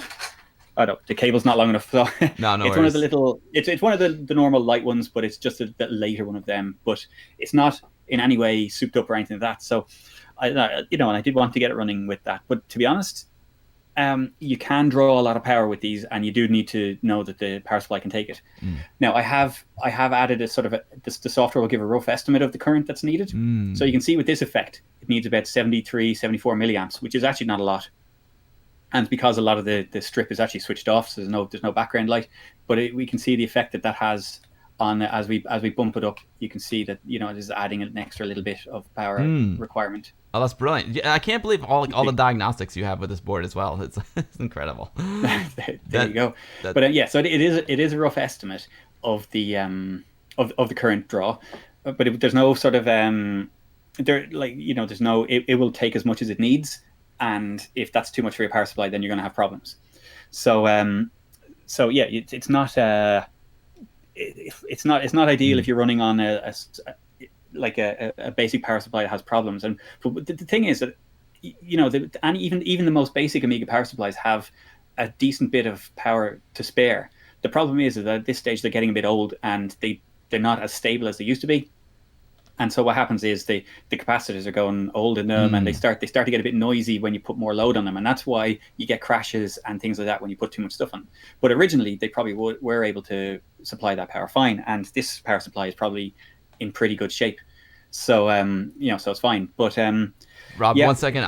There's something happening outside my door real quick. You keep talking. I'll be back in yeah. like 2 seconds. I hear some noise. I'll be right back. I don't know what's going on. I'll be right back. I'm sorry. I'll be right back. Keep Okay, going. Yeah. I'll hold the fort. So yeah, so there are some so limitations obviously on and basically what your power supply can handle. It does have a feed directly from the floppy power port, so it's not taking all the power from the clock port. So it should be safe enough that way for your motherboard. And with the regarding noise and ripple from the actual LEDs turning on and off, there's a fairly reasonable sized capacitor on the Solas itself that's right beside the LED outputs. So that should absorb any kind of pulses coming from the LEDs. Each LED actually has a small decoupling cap on it as well in those strips. So I haven't really been able to notice any problems with noise, and I haven't seen anything. I've looked at the voltage rails with the scope, and there doesn't seem to be anything crazy going on. So haven't had any issues. But yeah, again, if you have more stuff in there, or you have a hotter CPU running, or your power supply isn't in as good shape, whatever, it might cause problems. But the thing is that if you ramp up the light coming from the LEDs, your current consumption goes up quite dramatically, and so we're pushing up to 1 amp there now that the board is taking. So it is very, very bright, and you'd be mad to run it like that. But you can add brighter strips to it, or longer strips to it, and you could draw quite significant current from it. So it would be advisable to kind of be sensible about it, really. But yeah, ultimately, if you're running a really heavy setup and you probably have a full ATX power supply or something like that, then you can probably run an ATX output or a floppy drive Mm-hmm. power output directly to the Solas board and avoid all those problems. Yeah, the power supply. It's interesting because I know the stock power supply that came with the 1200 was like very underpowered. Is that correct? Mm. Well, Yeah. it's underpowered. It's not like that's what I'm saying. It's kind of it's perfectly fine, but they kind of tend to not age that well. So Okay. the amount of power it can provide safely has reduced over the years, and so it probably was fine in the 90s, not so much now. But yeah, it'll depend from power supply to power supply, really. But this power supply here is no problem. Throwing an extra amp at the LEDs, even though there's an 060 in there and an Indivision, which is a reasonably power hungry device as well. Yeah, I'm So impressed. I'm impressed that your power supply can handle that. It's because I always thought the 060 required quite a bit of power, as well as the Invision. yeah, and you probably find that there are power supplies, plenty of them out there that will cause problems. It's just it depends on the board as well. Like this has nice modern RAM on it. The older boards will run much warmer with their older bus chips and the older RAM, so that'll take more power as well. There's a lot of variables. Yo, Coconut 81, thank you Yeah. for the host, Coconut. I hope all's well. You rock, Coconut. That's why a lot of the Amiga power supplies have been rest modded with a Meanwell RT550B. Yeah, I bought a new power supply myself because I'm anticipating getting an 060, and I was just my knock on wood, my original 1200 power supply seems to be in good shape. Meaning it doesn't make any noise. There's my diagnostics of it. But I just bought a new one from the Centurion Tech where I got the GoX drive, and it's really nice. It's got some more amperage in it, and it's new, which I really like. Yeah, it's nice. It's nice to have a bit of sort of a bit of a safety margin, and a modern power supply, of course, will have fresh capacitors, which keep the ripple right down where you want it. Oh, that's a good. Amiga Cami says it'd be cool if there was an AREX port in the software, so any Amiga program can access the LEDs. I imagine making a pulse each time a new message comes through on AMI IRC or something. That would be cool too. That's in the works. That's in the works. There's a little sort of an AREX server that I'm working on at the moment. So and that'll run as a commodity in the background, and you just run it, and it will take commands like either send a pattern to the LEDs or you can send an AREX command to light an individual LED, like just address a particular one. So your software can do whatever kind of pattern it wants. Now the response time isn't great, so you probably couldn't really animate things. But if you wanted it, let's say to turn the right half of the strip to a different color when there's a message waiting, that's perfectly doable. That's amazing, and that's something that's software. So you could, with version 1.0 of the board, you can make it happen with that just through a software upgrade. The software I have has I have the software set up there that you can flash new software onto the board. But that's all supported. The protocol for the communications is already there. So it's basically just a matter of writing the actual Amiga software to send those commands and to accept an AREX command and translate it. So that's kind of it's easy enough done. I say that, but it's just a matter of finding the spare time.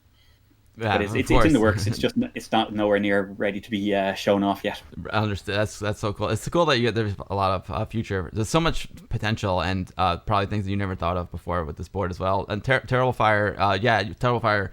Anytime you want to come on the show, Terrible Fire, you're welcome to. Your stuff is absolutely amazing, dude. I really appreciate you and all your amazing things you created for Amiga community. You're welcome to come on anytime, whenever you're ready. No rush.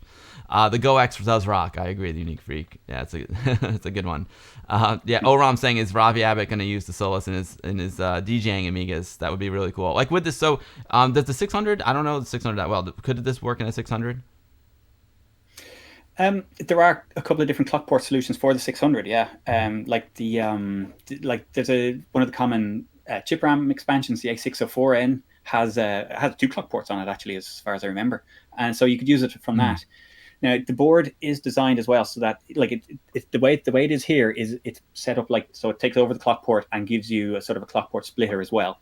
That obviously doesn't suit where it's sort of on a cable and that, but the board is designed so it can run without that functionality by just changing the connector on it. So you can run it, connect it with a ribbon cable to a clock port on a 600 or on a 600 expansion or on a Zorro card or something like that. So it is doable, and I probably will end up having sort of 2 versions, one that can run on a cable, one that can run directly on the motherboard for that situation.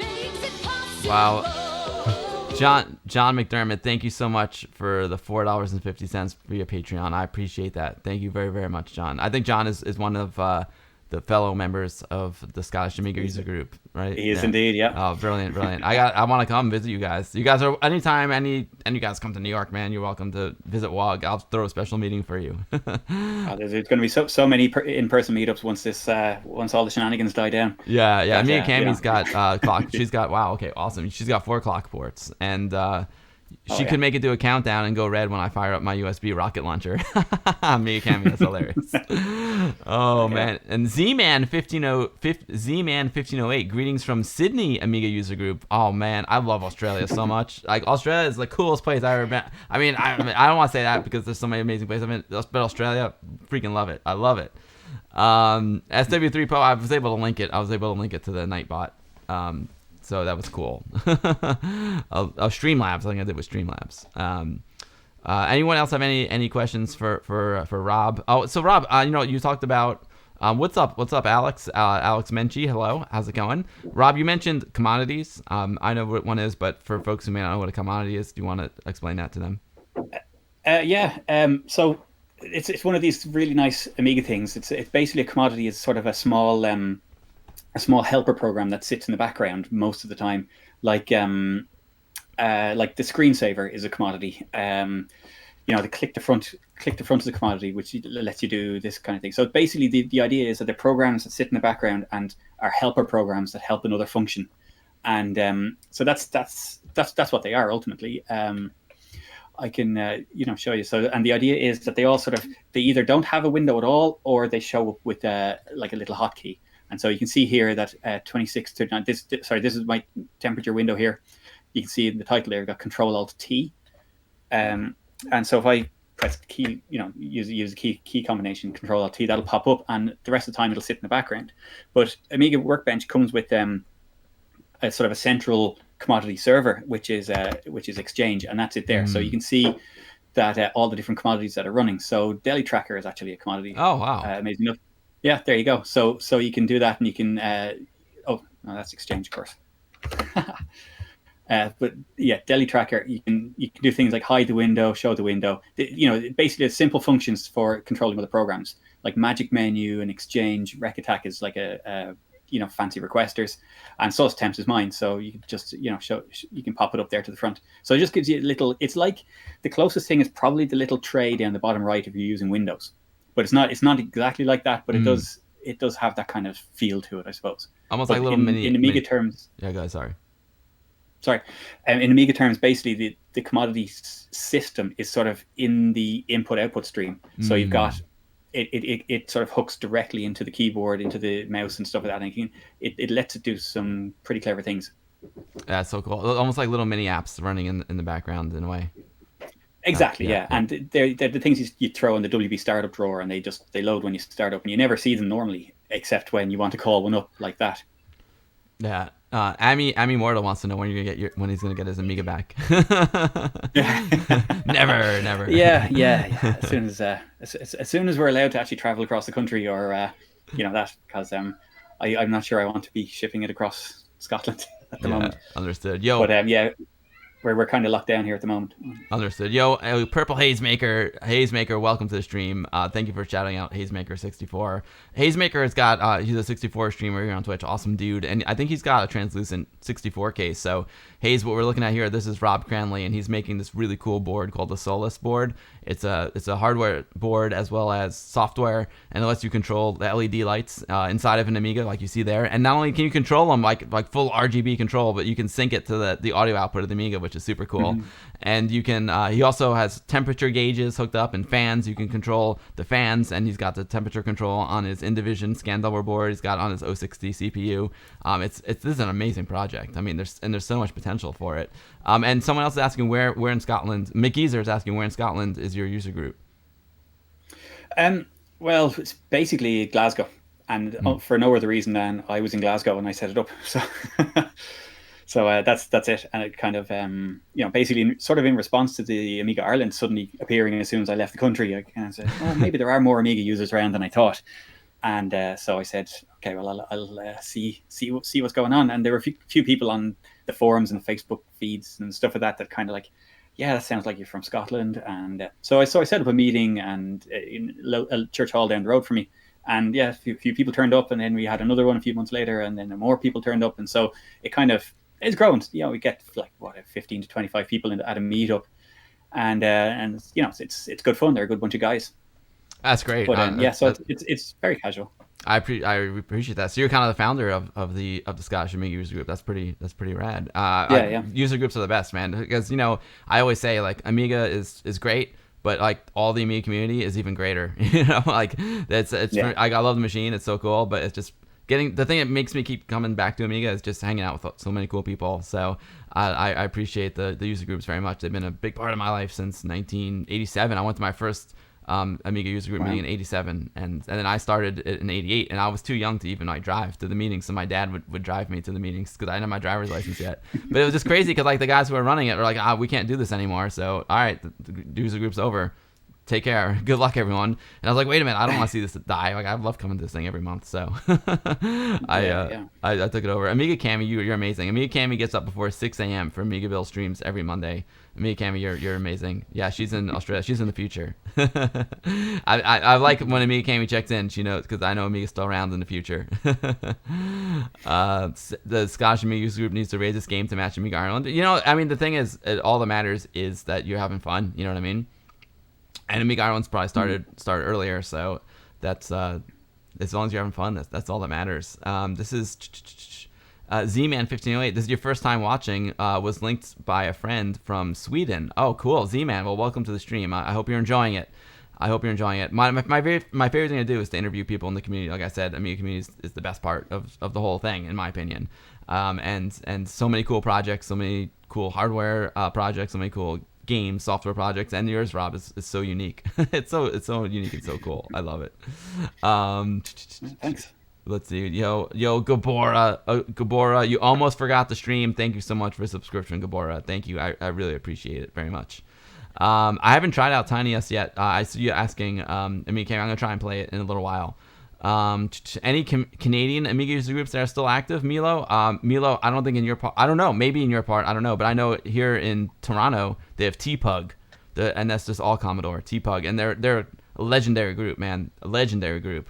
And they also have on the West Coast they have an Amiga user group in California. Look at Rob go with those LEDs. They look amazing. Yo, I Am Leg, thank you so much for the subscription. I Am Leg. Okay, now I need an RGB Amiga. I Am Leg, thank you. I Am Leg is half of Das Amigans. I Am Leg is he's a streaming partner of SR Bakers who could help you out with the manufacturing, Rob. And they stream live like Amiga coding. It's pretty amazing. Are there any user groups in the central United States? Man, I'm not sure. I know, here we are in New York. I know New York and California have user groups, but I don't. Oh, there's one in Texas. Yeah, Texas has got an Amiga user group. Texas has Amiga user groups. So we got New York, Texas, and California. Retro Ravi DJ. What's up? See, Ravi, everyone was talking about you, Ravi. Everyone's saying that Ravi needs the Solas. He needs Rob Solas boards for his DJ streams. That would be crazy, right? Oh, what's up, Jim? Great to see you. Jim is like my oldest friend in the world, man. We've known each other since we were 4 years old, doing Apple IIe stuff. He said we should have called it Quantum of Solace. The interview, we should have Quantum of Solace. Oh, man, that's hilarious. Let's see what else we got going. It's like a lightsaber, right? I love it. I love all your patterns there. That was a special request from Andrew. It was a lightsaber effect. So when you switch it on, it does this kind of business. You're in Nevada in a pro arcade. Oh, well, I know Nevada. In Vegas, there's a Commodore show once a year in Vegas, so you can definitely at least hit that up. It was in the case in Pulp Fiction. That's hilarious. Milo, technically right here is AUG. Maybe I just need to contemporize. Oh yeah, anyway I can help Milo. You know it. Oh yeah, he's totally He said he'll blind him. Retro Ravi DJ said it'll blind him. But Ravi, you have so much control over the LEDs that you can dim them down. It's amazing. Yeah. To be fair, it's these are well, I said earlier they're very bright, but that's so that you can see it when the case is closed because they're pointing downwards in the case. So it's what you're seeing is the sort of the shine off the floppy drive and the shine off the components. So if you have them pointing out of the case, or if you've got a transparent case, you'll obviously run it a lot lower, like so. You just sort of dip down your values and run it at that. That's so cool, Rob. That's amazing, dude. This has been so great, Rob. If anyone else has any questions for Rob, please ask in the chat. I don't know, Rob, if you have anything else that you'd like to add, you'd like to talk about. This has been freaking cool as heck. No, absolutely. It's been great chatting with you. An honor to be a guest. So I don't have anything else. But if you have questions, I'll probably be around for a while on the stream anyway. So yeah. Yeah, in feel the free. But chat. I call you yeah, Dead in the Louse, chat. but you're Yeah, data loose, right? Daedalus. Yeah, yeah. Okay, yeah. 'Cause sometimes when I see this chat going like quick, I just like I see a word really quick and I just kind of make it up in my head. I just try and do like word association, so I call you Dead Louse. Yeah. It's I don't know if it was deliberate or not, but back in the day when I started using that handle, I kind of like yeah, I got a lot of choice. Everyone has their own way of pronouncing it. I'm like, fine, yeah, grand, whatever. If you So guys want it to meet up in doesn't, Vegas, that'd be so much fun. Vegas is I love Vegas, baby. Yeah, Dead Louse, Edvin. I always say Dead Louse. SW3PO is asking if the unit is able to be used for fan control and temperature diode without any LED functionality. Yeah, absolutely. Yeah, you don't have to run the LEDs at all. You can just disconnect them or not connect them in the first place. It has the sensors and the fan; they'll all run basically independently. So you can, in the config here, you can just switch off the LEDs altogether. Mm. So you got two LED strips. You just switch it on, tell it how many LEDs are in it. But if you just switch them off, the LED outputs won't do anything. They won't be connected to anything, and that's it. So you still have your fan controls and all that working. That's it. It's it's kind of it'd be funny to use it that way because it was intended as an LED controller with the fan and everything as an afterthought, but it's kind of like yeah, fine. Like I was saying before, I think it's a great feature. Like even without the LEDs, like being able to Mm. control your temperature in your fans is so cool. I mean, I have a temperature gauge on my PC, and I control the fans. Mm. I like to nerd out with that sometimes. It's pretty fun. And But the fact with that the you can I2C port on the board, you could probably connect up a little sort of a display showing your temperatures and your fan speed and stuff like that as well. So like a little mini like on the GoTech display. So, something like that can be easily added to it. Oh, that's a great question. Like Retro 32 UK is asking, can you interface it with keyboard strokes like an RGB keyboard? No, it's not. It accesses the lights directly, whereas an RGB keyboard shows the LED controller as like a USB device. So it's not. Unless you put the LEDs in there yourself using these strips, no, it won't. It won't do that. So that's a different level of complexity altogether. Now, by all means, if someone wants to write the driver software for it, I'll add the support to it. But that's kind of beyond my thing. Vector Funk says feature request strobe mode. It's got some kind of strobe mode, right? I think I saw that. Yeah. Well, yeah, I suppose having a regular strobe mode might be interesting, or seizure mode maybe. Well, let's see what I can do here. If we up the speed of it and put it on, we make it nice and bright, and then speed up that, and then do waves, and then Oh man, that is so cool. There you something go. like that. That's strobing enough for me. That counts as strobe. So, and that's because you see what you're seeing there is the RGB all mixed together. But if you want to, the way the controls work when you have it in this mode, you can drop out some of the colors. So if you just want it, just the red, or have it, have the white there, but have it in wave instead of rainbow mode, and that will give you your white flashes. That's so cool. This would work great in one of the translucent cases as well. Like, is my thing still on? Yeah. Yeah, like my RGB is wimpy. I just have this crappy poor man like dumb RGB compared to Rob. Where's my overhead cam there? Yeah, there we go. That's the A1200 net translucent case. So, Rob, I gotta do, man. Is there a way? Here's a good question I got for you. If I put I don't know if you can see the screen right now, but if I put the Bifrost in here, is there a way that I can power the Bifrost via like USB with the Raspberry Pi? Just because like right now I have empty holes here, I have empty holes. What? I need to fill those suckers in. Yeah, I'm sure there is. I'm actually not that familiar with the Bifrost, but I believe you can set patterns on it that don't have so that they light up even if there's no floppy drive access or anything like that. And in that case, all you need to do is hook up your power, Okay. which is 5 volts, and that's what you have from your USB. So yeah, that should be easily done. So you could probably take USB power and power the Bifrost. Yeah. And, like, even because I have the older version too. Actually I have the older version in my 1200 right now, where it's just it's all controlled just by pushing on the LEDs themselves. I put my Christmas lights in my Amiga. Hilarious. Yeah, absolutely. Yeah. No, I'm sure that can be done. Yeah. Who needs Amiga games when we can play lights all day? I know it's so much. Pixel Dawn gaming. That's what I do for a living. I play for lights all day. So this is like even more fun than games for me. The new Amiga Christmas. Oh, that's hilarious. It's Amiga Lights for Christmas. That's hilarious. That would be sweet. Yeah. I had another question for you. I can't remember. I think if I think of it, I'll ask you. Anyone else have any questions for Rob? It's been awesome talking. Oh, yes, and Rob, don't forget, everyone, make sure you go, follow. If you have a podcast app, I highly recommend Amiga Ireland Podcast. It's called Amiga Ireland Podcast. It's wonderful. Rob's one of the hosts, and Sir Lucas from Retro Ready is on there. I love Lucas and Irla, and they're great dudes. It's just awesome. Yo, Virtual Dimension. What is up, Virtual Dimension? Thank you so much for the awesome raid. Welcome to the stream. We are talking with Rob Cranley from the Scottish Amiga User Group, also of the Amiga Ireland podcast. He has created an amazing new device for the Amiga 1200 right now. It's called the Solas project, and as you can see, it controls these LED lights that he put in the case of that Amiga 1200, and it's got full RGB control over the LEDs. It has the ability to obviously RGB color, different pulses, different patterns. And it also is really incredible. It's more than just controlling LEDs. It also has temperature gauges. He's got a temperature gauge on his Terrible Fire 060 there. I'm not jealous. He's got a temperature gauge on his Indivision AGA card, a scan doubler, and he can control fans. So when it starts to get a little hot in that Amiga, when the party's like really bumping and it starts to get a little hot in there, he can cool it down with those fans. It's really, really amazing. So thank you so much for the raid, Virtual Dimension, and huge congratulations. Brother Bill, can you shout out Virtual Dimension? They just celebrated their 30 years. Like their 30th anniversary was last weekend. So huge congratulations to you guys. They've been doing Amiga for 30 years, and they're based out of Germany, and they're super cool guys. So thank you. 30 years. That's massive. Huge congratulations, guys. Your stream was really wonderful. Your 30th anniversary stream was awesome, guys. Really great stuff.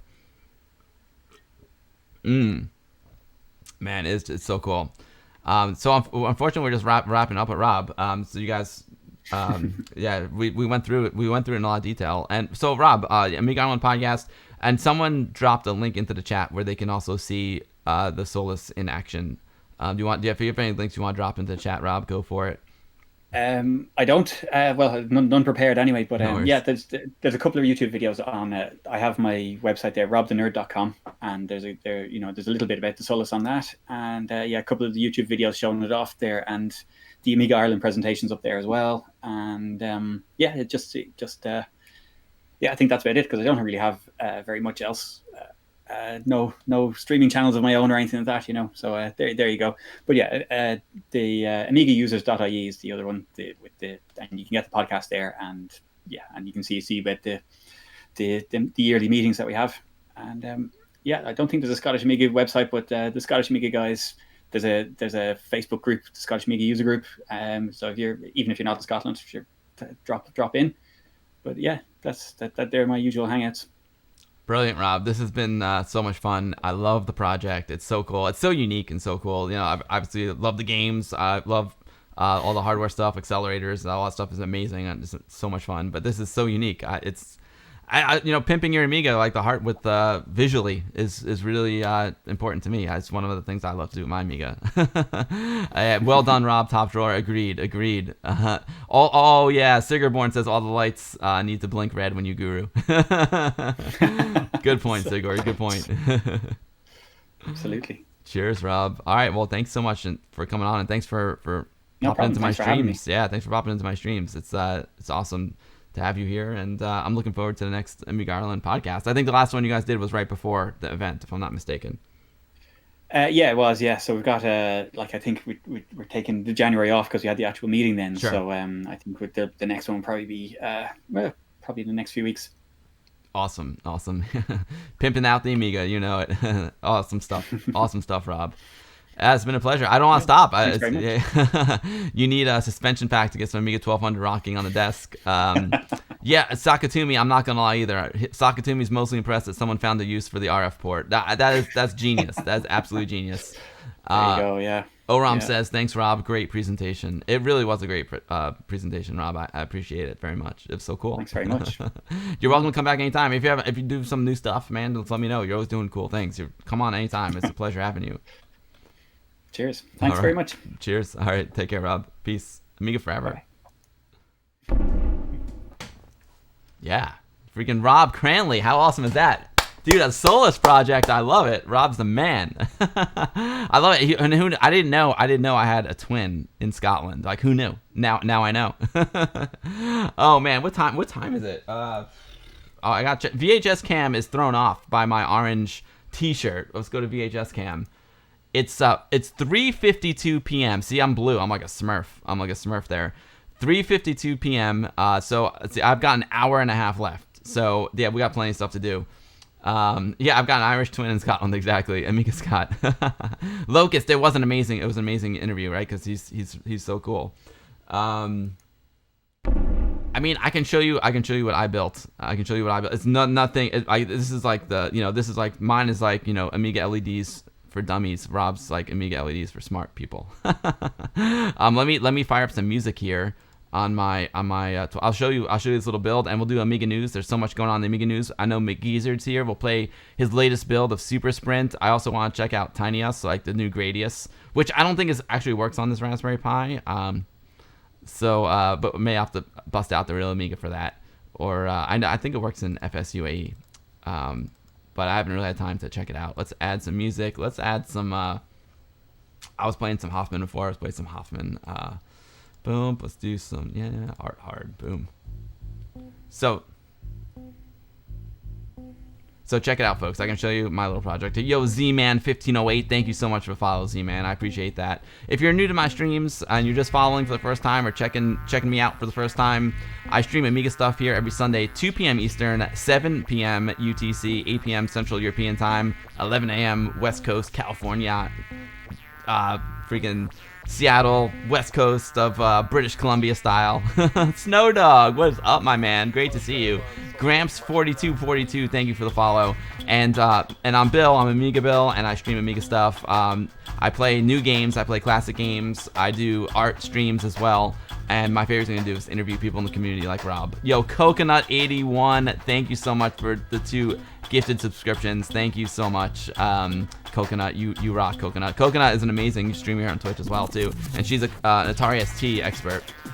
Real Nope, thank you so much for the follow. And Hoflicht, thank you for the follow. Appreciate that very, very much. Welcome to the stream. I hope you enjoy it. Mo Beast is asking which pie. Okay, let me show you what I got here. Real Nope, there you go. Real Nope. Okay, I think the mix is good. So this was my little project. I love my Real Amiga. I stream from Real Amiga hardware like 95% of the time. I love my 1200. I love my 500. Just love Real Amiga hardware. I'm all about preserving the history and keeping the history alive. But I also love new Amiga projects. I am a fan of emulation. Sure, Amiga forever, bring it. FSUAE, WinUAE, I love it all. Anything that has to do with Amiga, I love. Yo, Hazemaker64, thank you. 32 months, dude. That's crazy. Hazemaker, thank you so much for the sub, dude. Hazemaker is, I've said it before, I'll say it again, he's an amazing Commodore 64 streamer here on Twitch. He does Amiga stuff as well. Part of Team Commodore, my man Purple Hazemaker. Go give him a follow. And he makes his own games too. Mario Cement Factory, that was a fun one, Haze. I really enjoyed having you on that day. That was really fun. Air Yuri about Raspberry Pi. Started to develop Hot Tub single-page app, and it's hosted on the location with the Raspberry Pi 3. No way. That's so cool. You're curious about the Mister? Yeah. So remotely interested. Date Hobel 2. I do have Amiga OS 4. I've got an Amiga 1 X1000, and on my to-do list in the not-too-distant future is an Amiga OS 4 stream from the X1000. I need to give the X1000 more love. But anyway, so yeah, I love my real Amigas, but I also have. Let me see if I can get it out. I also do traditional emulation. With, like I said, WinUAE and FSUAE and Amiga Forever. But I recently this was sent to me from retrobench.com. Retrobench, amazing dude. Scott is the man. This is a Mr. FPGA, and this is hardware emulation for Amiga. And this is like the most accurate way to emulate Amiga. Apparently the sensible soccer folks they're the one, they vouch for it. They even vouch for the Mister. It's super cool. I'm a huge Mister fan. It not only does it have an Amiga core, but it's got cores for like Atari ST, Atari 8-bit, Commodore 64, tons of different machines. It's got arcade ROMs that you can flash the FPGA with as well. I'm a huge Mister fan. The problem with the Mister, and it's not a problem, but the thing with the Mister and Amiga is that it's basically, I think it's like an 04025 or an 03025. Scott was testing it out. It's somewhere in there. So it's good for like 90% of things you want to do on the Amiga, and it's super accurate with the emulation. But when it comes to like hardcore like AGA stuff that you need, in 64, like the hardcore AGA demos, it's not quite fast enough yet. It's getting there though. It's getting there. So what I use for that is a Raspberry Pi 4, and the Raspberry Pi is great. It's software emulation, so it's not quite as accurate as the Mister, but it's super fast, man. It cooks. It's faster than any Amiga that I own, any of the real Amigas I own. The fastest I have is an 040 in my 4000, and this thing just will blow the doors off of it. And the way I traditionally did it. Yo, Ash said hi. What is up, Ash? Great to see you, Ash. Thank you for hanging out. I hope you had a great stream. I saw you stream before, Ash. You rock. Brother Bill, shout out the lovely Ash said hi. She's going to be streaming some Amiga soon, too. I hope, Ash. She's a top streamer here on Twitch. Ash rules, and also a great personal friend. Ash, you rule. And Tonda is here, too. What's up, Tonda? Tonda says Mr. for Life. Another great retro streamer. We have so many awesome streamers, retro streamers here on Twitch, man. It's an awesome community, man. I'm so lucky to be with you all. So here's a Raspberry Pi 3, and this is the way I emulated Amiga, with this Pi for years. It's cool. I have this amazing like 3D printed Amiga 500 case for it. Let me go overhead here.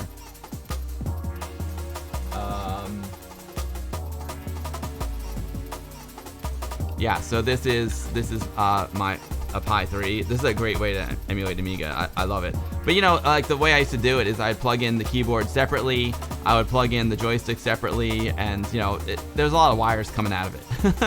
And it was cool. It didn't really, it's a great way to do it, and I highly recommend it. It's a very inexpensive way to emulate Amiga. It's a real inexpensive way to do it. I mean that you can get an 060 for the Raspberry Pi 4 is under $100 for a full kit.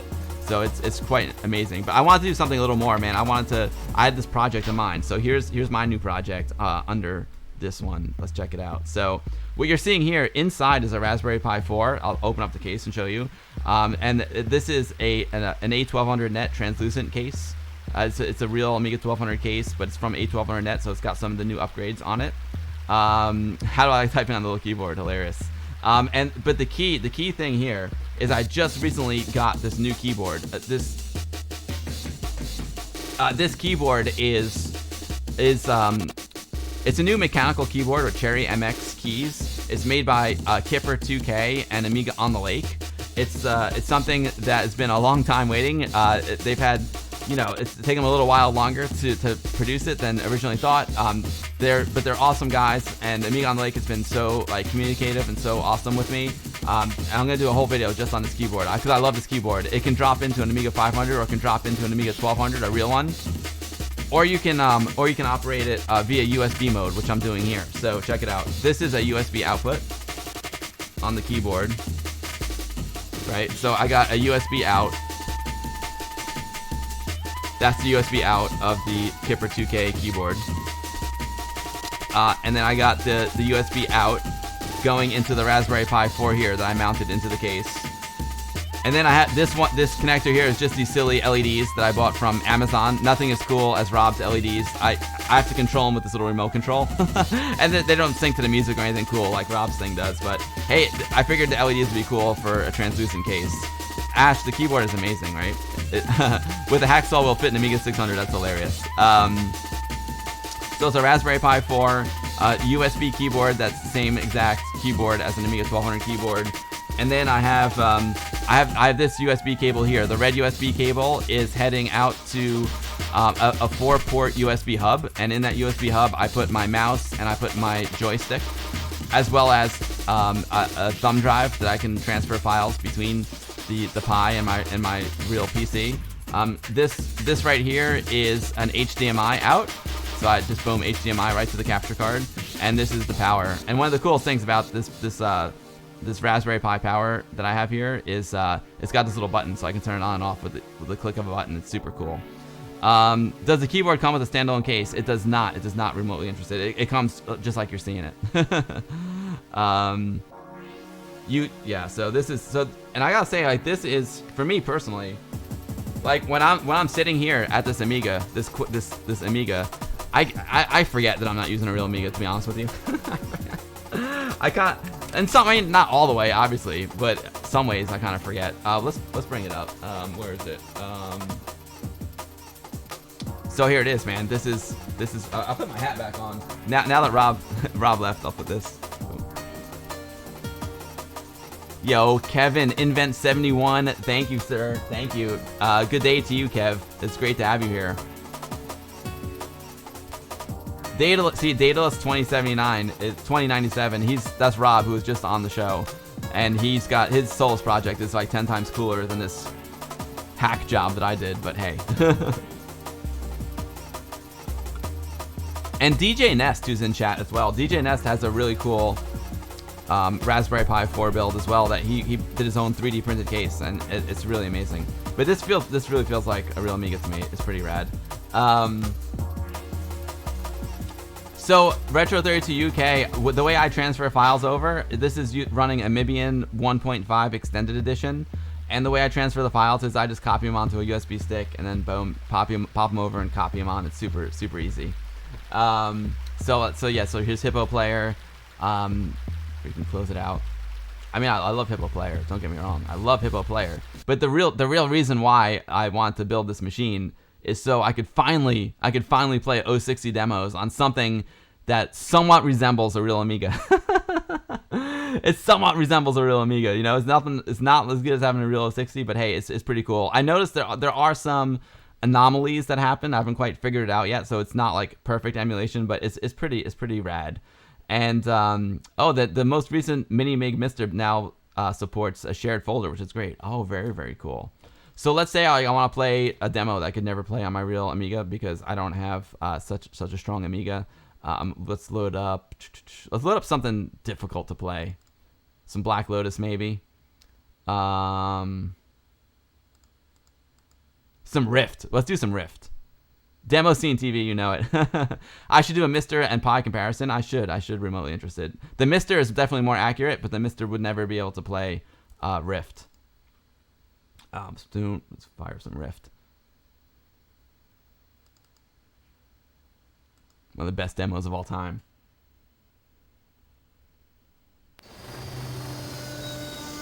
Ocean Machine. I love Ocean Machine. Ocean Machine is probably the best. Can't do this with my real 1200, sadly.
It's just water.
I love this image here. Reality that meets a normal eye. Behind the curtain of everyday consciousness is hidden another unutterably strange mental universe. You gotta have a dancing polygon woman if it's a Black Lotus demo.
It's so sick, right? Brother Bill, I'll get you a link. It's called Rift by the Black Lotus. It's one of the best ever. Let's see, I'll get Rift. R-I-F-T. Oh, God, my fingers are going nuts here. Rift. Here you go, Brother Bill. Yeah, and Hazemaker, dude. It is the best credit scroll of all time. It's like a New York City subway. I love it. There you go. That's Rift by the Black Lotus. I can't play that on my real Amiga. That makes me sad. I would love to be able to. IXZTXI, you've got an original Xbox mod to run all retro games from Atari up to PS1, and Xbox has an Amiga there too, which is my reason why I got. That's amazing. That is amazing. Oh, I'm sorry, I missed some follows. Crucial Sparks, thank you for the follow. I really appreciate it. I'm sorry I missed it before. Sommer, thank you for the follow. Volo Dub, thank you for the follow. I'll Be Sure, thank you for the subscription. Amiga for Life, thank you so very, very much. I'll Be Sure. And Retro at 32 UK. Thank you so much for all your subscriptions and your follows, everyone. Thank you for hanging out today. It's been awesome, man. We're gonna play Super Sprint. We're gonna check out the latest build of Super Sprint. Right now, I'm just showing you this new Raspberry Pi 4 build that I made, which is super cool. Amiga for Life. Eon pushes OCS to unbelievable heights. Merely 68,000 and a bit of fast RAM. Milo, I mean Eon might be the best of all time. You don't need AGA. Oh, so Adam, a remotely interested asked what you need. So to run that demo, you need an 060 and AGA. Oh yeah, that's so funny. Hazemaker 64, thank you for letting me know. I have that in the Amiga news section, which I need to do. There are 2 days left to get Lunark demo free off of Steam. It's a flashback inspired platformer. Flashback, the classic Amiga game. You checked out yesterday and it's amazing. Oh, sweet, dude. I have it. I have it here. We could check it out if you want. Invent 71. I'm making a video about it right now. I'm making a video about it right now. You want to watch? I'll tell you what we'll do. I was talking to Rob so long. I just kind of need, my voice needs a little bit of a break. So we'll play another demo. But basically, to make a long story short, it's a Raspberry Pi 4. It's this case from a1200.net. It's the Kipper 2K Amiga on the Lake keyboard running in USB mode. And I got a cheap USB mouse. For the joystick, I've got my Monster joystick 9-pin to USB adapter, so I can run the classic joysticks with it. It's freaking awesome. Last Train. You want to see? Last Train is like isn't Last Train OCS? You want to see Last Train? Do I have it here? I think I do. Last Train.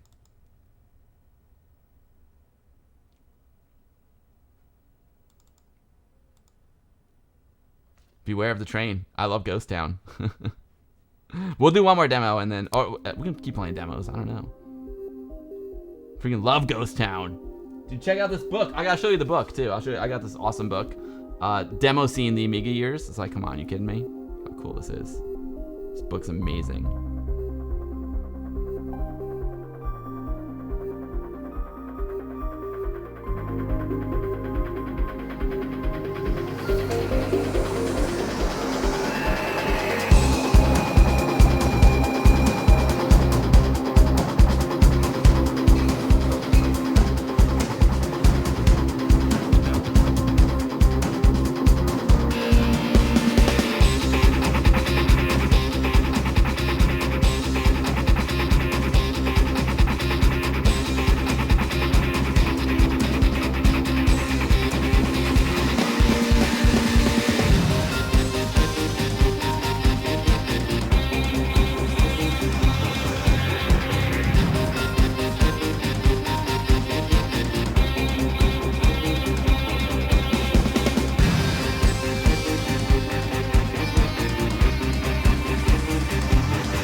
Amazing.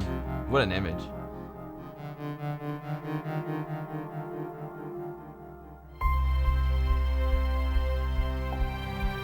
How job does rule, Retro Ravi.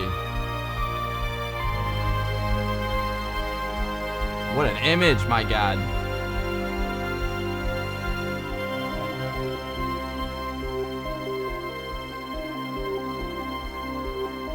I wonder, this may be something with the emulator. That doesn't look right to me.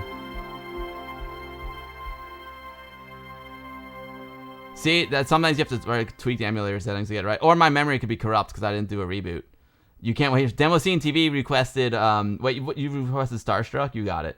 It's like a steampunk Back to the Future. It's kind of like, I started, the other Ghost Town demo I played at the top of the stream was very steampunky. Let me reset. Check this out. Watch how cool this is to turn off the Pi with one click of a button. I love it. Steampunk meets Back to the Future. Exactly, right? So watch how fast this boots up. This is my Ambient setup. It boots up really quick. I don't have tint. I don't have tint ready to go, TMBTH. I'm sorry. I could show you guys how to transfer stuff over if you want, but I don't think I have tint on my hard drive. Or do I? Maybe. Tiniest worked in FSUE, Brother Bill. Yeah, I need to try. I did boot it up in FSUE and it worked. I have to try it. You want to see? Yeah, Milo. The RTG is on its way. It's on its way. I literally just made this computer this week. Made the computer. I just did the start, and so my workbench is nowhere near like where I want it to be. This is just like an old hard drive file that I had there anyway. Yo, SBlue1977, thank you for following during the demo. I appreciate it very, very much. And Donald WM. I'm sorry, Donald WM. Thank you so much for the subscription. Good evening to you, Donald. Thank you so much for the support. Thanks for hanging out today. Demo Scene TV requested. Would you request? You requested Starstruck, right? I think I Starstruck. I should have Starstruck. Yeah, I got Starstruck. We'll do one more demo, then we'll play some games. I gotta try Tiny Us. I gotta try it. Where's Starstruck? There we go. So good. Yeah, that's right. Just the one with the Transformer stuff. I love it.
Love the glitch.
crazy, right? No, I don't, MoBeast. I wish. But this is my 060. I know, Retro Robbie. It's so funny with these demos. Like, even when I'm playing around with the settings in the emulator, it's like sometimes it does hang up. Even on real Amigas, it can hang up. You know, isn't that cool, Ash? That's awesome. That's hilarious, Dr. Flay. That is so funny. Yeah, some PS1 games never even look that good. I hear you, IXZTXI. Amazing stuff, right? Mr. Cola, my man. Great to see you, Mr. Cola. Real Nope. How much RAM do you need for that demo to run? You know, it's a good question. I don't have the answer. I don't know how much RAM you need to run the demo. I have it maxed out in this emulator, but I don't know. Usually the demos are more like processor intensive than RAM intensive, but I can't give you an intelligent answer there. It's great to see you, Mr. Cola. Brother Bill, can you 4 megabyte, maybe 8? That's about right, Demo Scene TV. That you probably need the full 2 mega chip, and then with some extra on top of that. Mr. Cola, it's great to see you, Mr. Cola. Brother Bill, can you shout out Mr. Cola? He's an amazing dude. While we were watching the demo, Comatron fired up this crazy. Comatron sent over this crazy link. You can let's check this out. You can boot up different Amiga OSs. OS 3.1 Magic Workbench. Boot it up. Let's see what happens here. Dude. Smash 1980, thank you so much for the host. Comatron, website is crazy. Comatron, my man. Comatron, it looks so good. Coma, you rock, dude. Comatron, thank you for dropping the link. I'm gonna have a blast with this. It's an Amiga in a browser. It's pretty rad. I love it. Look at me, Smurf. My VHS camera can't handle it. Thanks. Yeah, that's really, really cool, Coma. No Amiga party tonight? Oh, there's always Amiga party tonight. No Smash 1980. No worries, dude. I love when people just hang out. I can watch. You don't have never any pressure to do any of that stuff. You know what I mean? Never just hang out, have fun. I know Amiga Love, he uses it as a podcast, which is kind of crazy. Ash, this is a really cool website. I'm definitely gonna check it out. I think it's time for some Amiga news. We gotta play some games. I know McGeezer's in the chat. We gotta check out some games. What time is it? It is 4:26, almost 4:20. Amiga Swiss, my man. What is up? Amiga Swiss checking in from Club Amiga Bill VIP Lounge. How's it going, Amiga Swiss? Amiga Kit Amiga. What is up, Amiga Kit Amiga? I hope you are well. I use your cable with my real Amiga all the time, Amiga Kit, as well as my ACA 1233N. I'm pretty sure I got from you guys. Rock. Wait, where's it? Where's my overhead cam? Overhead cam. There we go. Overhead cam. Full screen. There it is. There's my cable. If that's the same Amiga kit that I'm thinking of. All right. So yeah, we gotta do some Amiga news. Let's put on some music. McGeezer's in the process of making the game, and we're gonna check it out. Let me put on some music here. That was fun, right? I was thinking about doing a whole stream just with my favorite demos. I might have to do that. I find the Mr. better for the OCS demos, and of course the Pi for the AGA 061s because you need it. Let's put on some music. Games, demo scene, music. Fire up that. Oh, I'm sorry. I gotta go to my work folder. Fire up the Hippo player. Ash, it's so cool, right, Ash? Ash, you love the clear cake? I love it too. It was gifted to me from Stuart Johnson, who's in the chat. Stuart, huge thanks. Oh, you're not no Amiga kit there. Let's do the rave in the cave maybe. PT 1210 session. Yeah, since Ravi's in the chat, we'll do some PT 1210 session. Ravi, I should play your mix too more often. I just usually play from my Amiga, you know. Original remix.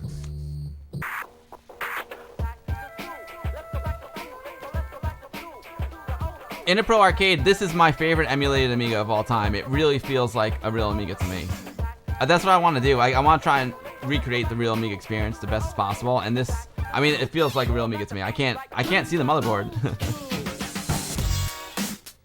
Amiga Cammy, I talked to Citrix about having him on the show, and he's just not as hardcore as you, Amiga Cammy. I don't know if he can get up as early as Amiga Cammy, but he wants to come on.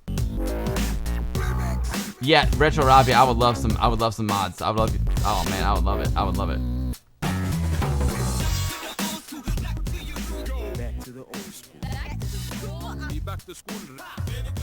Thank you for putting that workbench simulator there. Cool. All right, let's go. Y'all know what time it is. Like, let me close this out. Yo, Spider MWA, thank you so much for the raid, Spider. Welcome, Spider viewers. I hope you all had a great stream. Spider, thank you so much for the raid. You're amazing, dude. We're doing all kinds of stuff today. We had Rob Cranley from the Scottish Amiga user group on.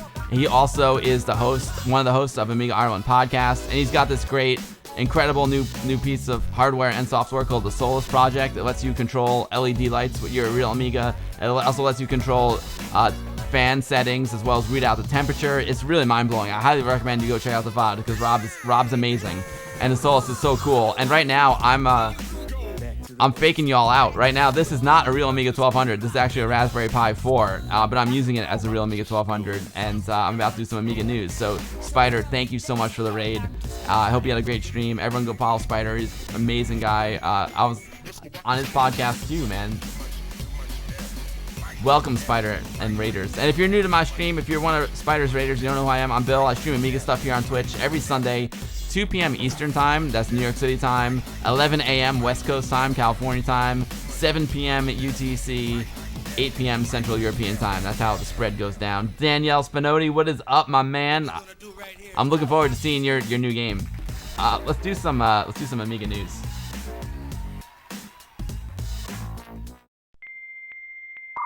Amiga News with Amiga Bill.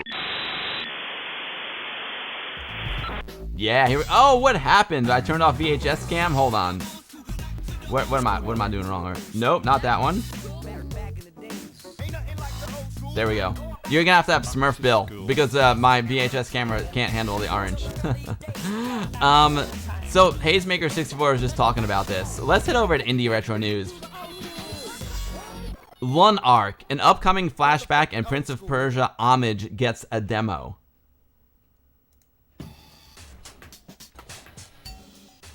If you thought Another World, Heart of Darkness, or Flashback was bloody brilliant, then wait until you see Lunark by developers Canary Games, an upcoming 2D cinematic platformer that is not only coming this year, but as of recently has just got a new demo tease. Featuring high-quality artwork, a fabulous storyline, uniquely designed levels with gorgeous graphics, Canary Games are hoping this previously successful game on Kickstarter will also be just successful on Steam.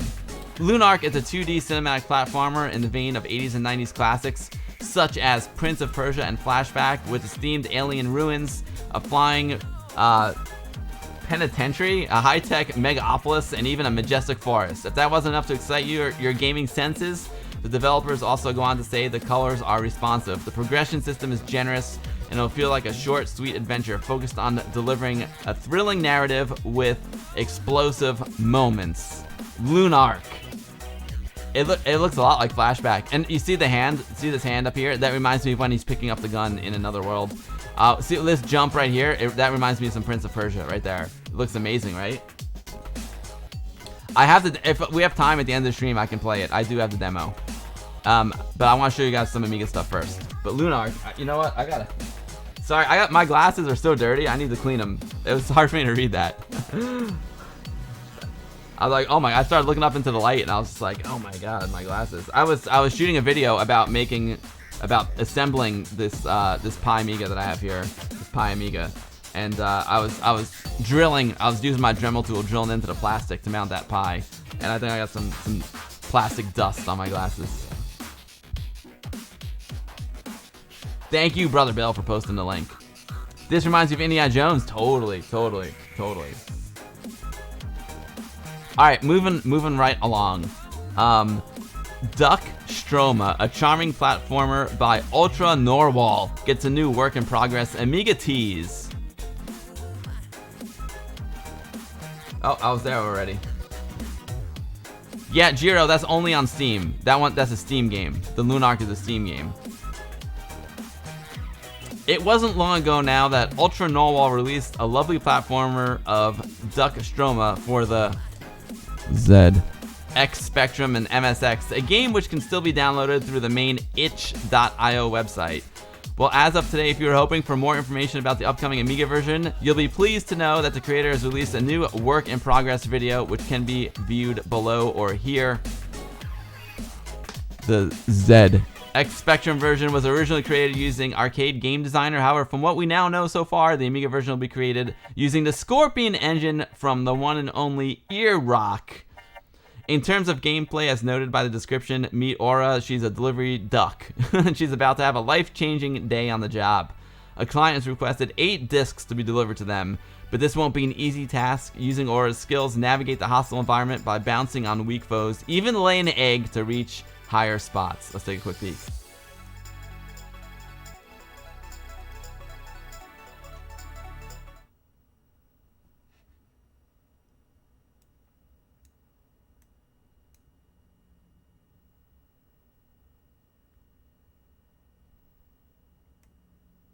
I don't hear any sound yet. Maybe there's no sound in it yet. I love the character. The character looks cool. Nope, no sound in the demo. But the character looks sweet.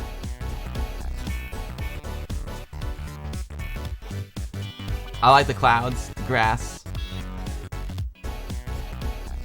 It's really cute, right, Ash? It's awesome. I can't. Oh, look. He just laid an egg. She just laid an egg.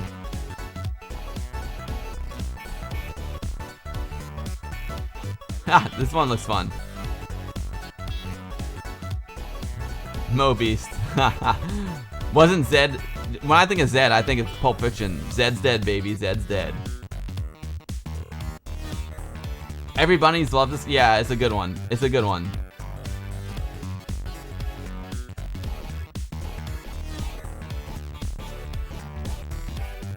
Duck Stroma. It does look like a really nice game, agreed. Alright, so check it out. So here's the games that we're actually going to start to play. Tiny Us. Dude, this looks amazing. So you probably remember, you know, like, I love Tiny Invaders and Tiny Gradius. Duck Stroma sounds medical, hilarious. You know, Gradius is one of the classic games of all time. And this is Tiny Us, an arcade quality Amiga OCS port of Gradius Nemesis gets a beta release. Hot news. I love the artwork, that's so cool. I can't come to work today, I'm Duck Stroma. We've just received some brilliant news via the English Amiga board forums. If you've got an Amiga or emulator at hand, as if you've played the Pink Abyss previous Amiga versions of Tiny Invaders, Tiny Galaga, or Tiny Bobble, then as of right now, you can play the latest beta release of his work-in-progress arcade conversion of Gradius Nemesis, a side-scrolling shoot-'em-up that was originally released as a Japanese coin-op way back in 1986. What's up, Mac Apple One? Although development is still ongoing and we are unsure of when the game will be officially finished, from what we do know from our previous write-up, Tiny Us is not only a faithful Amiga OCS port of the arcade Gradius Nemesis video game, but it's being created by Fade One Abyss, who is doing the graphics, Pink Abyss, who's doing the music and the code, Bartman Abyss, who will be doing the reverse engineering, and all of this requiring an OCS with 512 trip and 512 slow mem or better. An Amiga 1200 bare bones is recommended for fluid 50 frames per second gameplay. Let's check it out.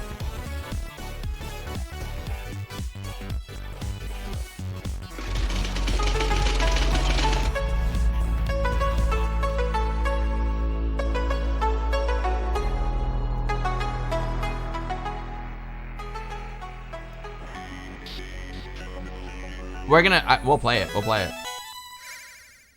I'm not gonna watch too much of the video because I want to play it.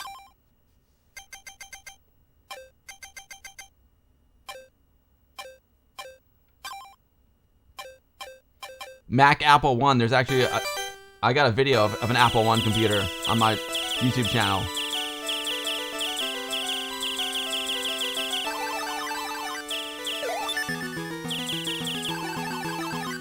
Oh, and Hazemaker says Monster Joystick's second button is supported to do power-ups. I can't wait to play this.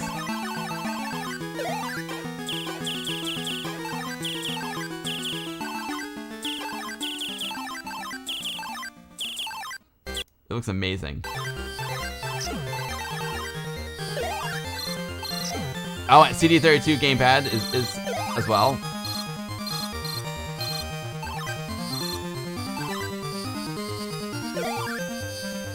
This looks so good.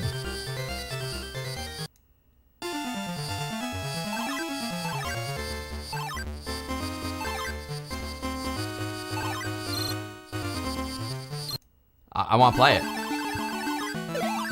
The music has improved since this version. Wow. Awesome stuff. Awesome stuff. Amiga community never disappoints, let me tell you. Pitfall 2 Lost Caverns. Erock has released an early alpha version of the 1980s classic for the Amiga. It looks so clean and perfect. I can't wait to play it. Streamers and YouTubers are going to have a lot to talk about this weekend, as not only is there a beta version of Turbo Sprint for you to try that's coming up next, but there's a work in progress video for Duck Stroma, an incredible beta release of Tiniest. Dude, we are so on it, folks. We're so on it.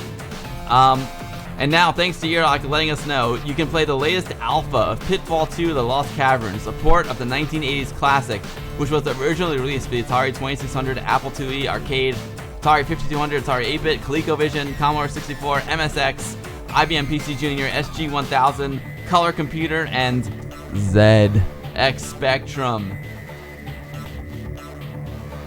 According to Erock, Pitfall 2 The Lost Caverns is not only a first draft alpha version, but it's a fully working and completable port of the Commodore 64 release using the Scorpion engine, and graphics are mostly from the Sega arcade version, though they are temporarily using the Quick Claw and Rhonda sprites from the NES 30th anniversary Super Pitfall hack, as neither character appeared in the arcade machine. Do be aware, however, the first release won't run smoothly on the 500, but it should be okay on the 1200. Also, we're gonna play it. We're gonna play it too. We got so much to play in so little time. Last and not least, Turbo Sprint, an arcade quality port of Super Sprint, gets a limited beta. Yo, Prince Phase 101, thank you so much for the raid, Prince Phase 101. I appreciate you very, very much. Welcome, Prince Phase 101 viewers. We are just doing a little bit of Amiga news right now, and we're about to play the game that is in the Amiga news section. This is Turbo Sprint by McGeezer. I think McGeezer might still be with us in the chat. I played Vroom. Vroom, yeah, Goblin Prince. Vroom's awesome. Way back in 1986, I used to be down at the arcades playing the brilliant game Super Sprint by Atari Games, a game which had multiple system ports and featured 4-player racing, which pushed you to frustration as you tried to come in first place against the AI in every race. It featured multiple track types and cool sounds, which made it a whole ton of fun and addictive as hell. In this game, which is being mentioned again, as today by McGeezer has released a time-limited beta of Turbo Sprint, an arcade-like version of Super Sprint built from the ground up. Yo, McGeezer, I'm gonna try it on my new Raspberry Pi Amiga. As we said before, although a version, it's gonna boot. I tried it. It'll be alright. Don't worry. As we said before, although a version of Super Sprint was released on the Amiga as an Atari ST port, thanks to the hard work of Maynaf, this version is likely to take it to the next level. And he talks about the video. The video's a little glitchy, but we got beta version 1.5 we're gonna play here. Turbo Sprint by McGeezer will feature improved sound, CD32 support, code optimizations, and much, much more that the creator hopes to be the best home computer version of Super Sprint by far. This is a beta version, so this is a beta version that he wants you to test out. Geez, don't worry about it. It's gonna boot. All right, so check this out. First, let me I'm gonna do a warm boot. I'm gonna do a cold boot of my Pi. I got the monster joystick ready to go. The 9-pin to USB adapter. Of course, this monster joystick, the clear monster joystick, matches my translucent case as well. Yeah, Orchid Aardvark, the newest beta was just released today. Thank you for your hard work, McGeezer. Agreed. You rock, dude. McGeezer, you rock. All right, so let's try this. Let's see. I'm gonna pop in. I'm gonna go to my floppy drives. Here's my stream folder. Here we have Super Sprint Beta 1.5. Boom. And then we'll hit reset. How awesome how easy is it to pop in an ADF file? So cool, right? The monster needs some LEDs in it now, right? Oh man, I'm feeling a little tipsy, Demo Scene TV, I'm not gonna lie. Oh, you know what? I should have the emulation. Right now, McGeezer, I've got the 800 speed floppy emulation. I should probably put it on 100%, but let's see if it works. Dude, McGeezer, the Pi 4 is awesome. It's awesome. Here we go. Super Sprint Amiga version. Start. Oh, yeah. Oh, yeah, Geese. I love it. Look at all these tracks we have. Oh, it's looking good. I'm going to start with the beginner race, Skis.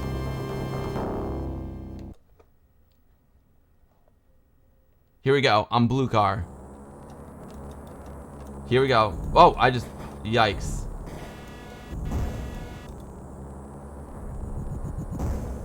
I didn't make the jump. I didn't make the jump, Geese. Where am I? There we go. I made the jump.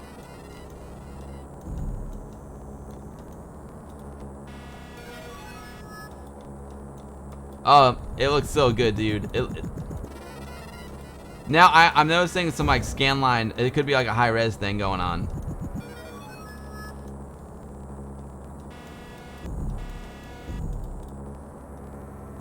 Oh, I thought I had that jump. This one's gonna be a great one for Amiga Live, McGeezer. It's so good, right, everyone? It's so good. If I can, my controls are.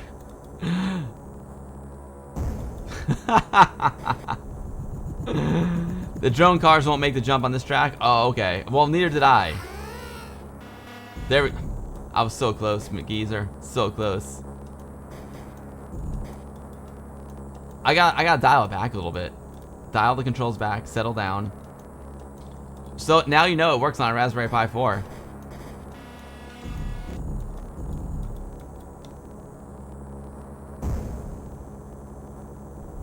Nice, Edmund. I need to tweak the display settings in the emulation. Then it's pin sharp. What are my settings? I wonder. I mean, it looks great. Don't get me wrong. Line mode. May I go line mode single? Let's see if that makes a difference.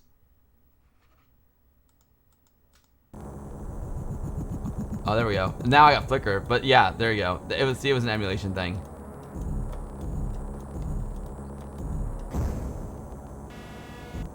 Restart track 1.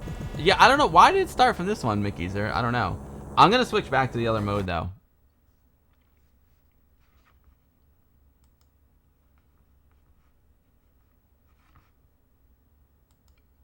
Maybe I should try auto scaling.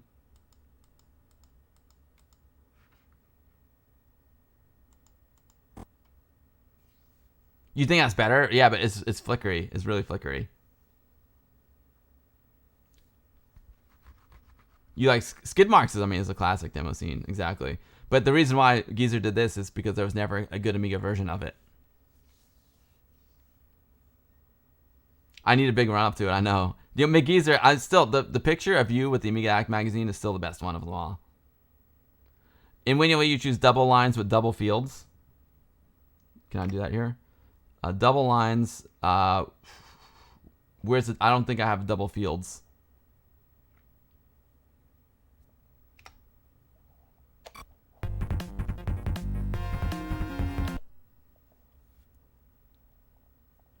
Here we go. Of course we can fire it up on my real Amiga. I think I'm gonna need my real Amiga for Tiny S. There we go. I made the pass across the line into the wall. No. I'll take the points.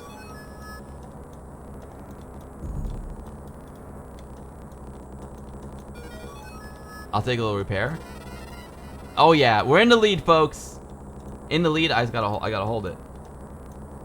I gotta hold it. Come on, keep the pace. Don't hit the wall. Don't hit the wall. I hit the wall. Don't hit the wall. Don't look at the wall. Don't hit the tornado either. Oh, I think this is the last lap.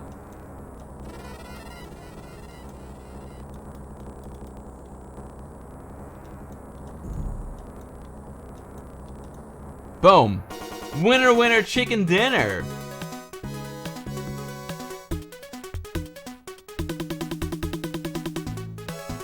Yeah, Ludicious, the game was really fun in the arcade. And this is an incredible arcade port that McGeezer75 is in the chat is working on.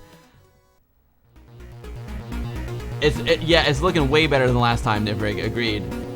Schnitz is such a fun game on the ST. And the original Amiga version was a port from the ST. But now we're getting our own arcade port from McGeezer. It's so cool. Oh, they went through the door, those sneaky guys. Here we go. Come on, Blue. There we go, Blue. I'm in the lead, folks. I'm in the lead. I hit...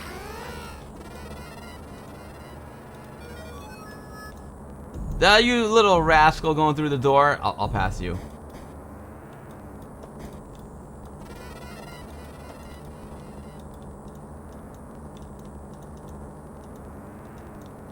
There you go, Yellow. I should have went through the door. There, see? Oh, man. Settle down, Bill. Settle down. Let's go. Settle down. It's fighting me. The control is fighting me for some reason. It's pushing to the left. Maybe my car is broken.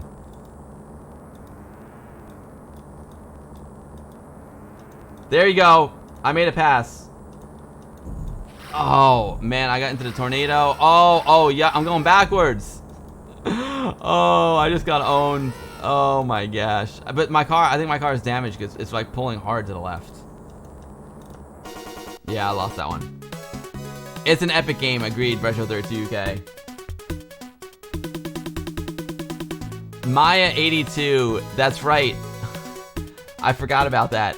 I don't see, they didn't put McGeezer's picture in the magazine. Maya82 is in the issue number 2 of Amiga Addicts magazine, holding issue number 1 of Amiga Addicts magazine. Congratulations, Maya82. That would be Pixels at Dawn Gaming. This is gonna be great when McGeezer finally builds his time machine and goes back to this release in the 90s. That's hilarious. Yeah, Hazemaker says the Amiga is finally getting arcade ports it deserved. McGeezer, it's so good, dude. It's so good.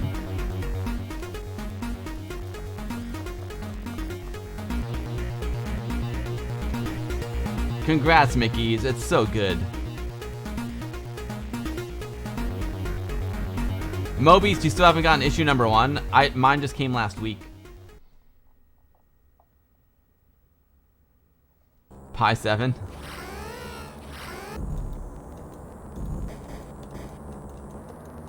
McGeezer, I'm sorry for the scan lines. This is my first time trying it on the Pi. If you want, I can fire up my real Amiga and try it on that.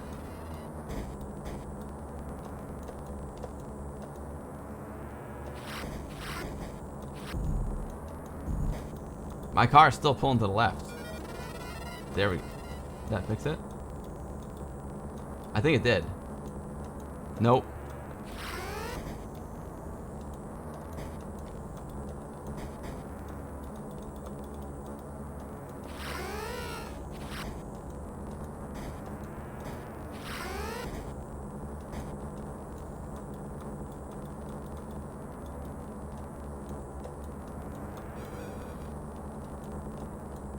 Catching up to these suckers. Let's go. Oh, come on. Come on. Catch them. Catch them. Here we go.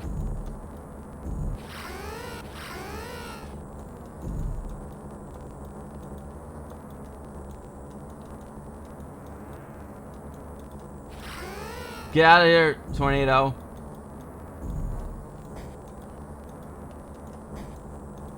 Oh, man. Third place. Not bad. Yo, Gordon Westside, thank you so much for the follow. I appreciate it, Gordon. Thank you very, very much. Mixels Live, you want some ports of the other Bubble sequels? Nice. McGeezer, it's so good, dude. It's phenomenal, dude. Totally fine? Okay, cool. D. Mackey, your issue hasn't arrived yet either. You live 150 miles from me. That's weird. Teenage Mutant Ninja Turtles arcade game, that'd be cool.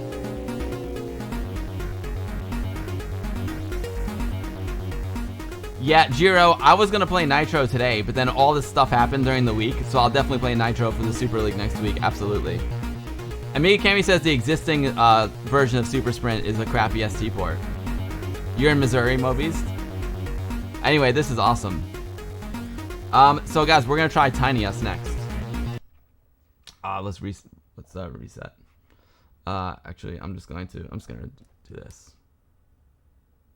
McGeezer, congratulations, McGeezer. Thank you very much. Hey, McGeezer, is it okay if I put that in the Amigaville goodie bag? If not, it's totally cool. I'll put the demo, 1.5 beta, in the Amigaville goodie bag. McGeezer, it's amazing. Thank you. I can't wait. This game's gonna be incredible. Rygar, all your stuff is incredible, McGeezer. Thank you so much. I love the picture. I gotta show the picture, right? Is it cool if I show the picture? Is it cool? I gotta show the picture. I think it's cool, right? I think we showed it on stream once before. Where is he?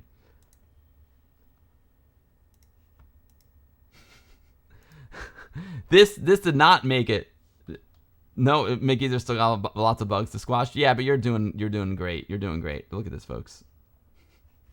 This one. So what Maya's talking about is issue number 2 of Amiga Addict magazine. They had pictures of people holding issue number 1. This picture was not included in that collage.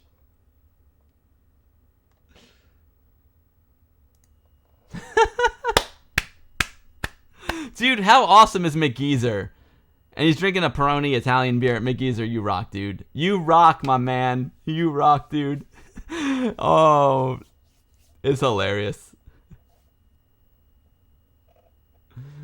It's so good, McGeezer. The game is great. Your picture is great. You're great, McGeezer. Thank you, my man. Thank you.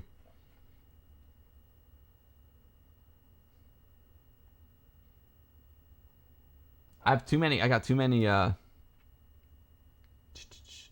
profiles. I tell you what, while I got this up here, I need to take a quick break for obvious reasons. I'm gonna be right back. We'll play Tiny Us, but in the meantime, we'll watch a demo. While I take my break, let's do here's one of my favorites. We'll do Human Traffic. I'll be right back, folks. Enjoy. In the meantime, enjoy the demo.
Controlled by mathematics, we dream electric dreams, got lost in human traffic.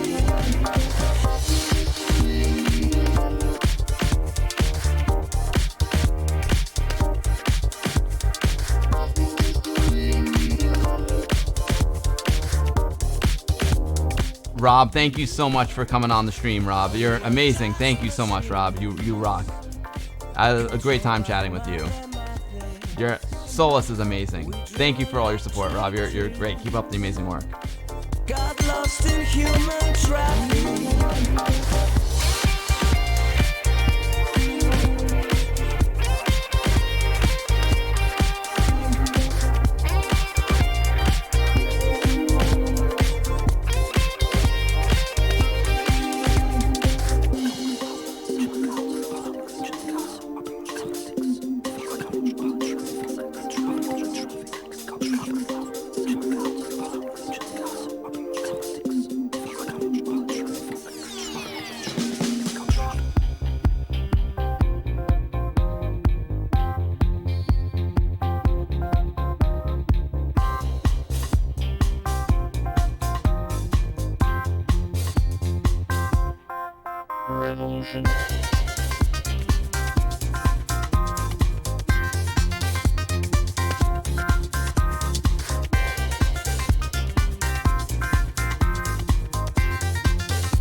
Yeah, it's one. I mean, Human Traffic's one of my favorites. Incredible. Ghost Town. Ghost Day is a good Ghost Town Black Lotus Day. Here's the picture that we were talking about. This is on page 7 of issue 2 of Amiga Act magazine.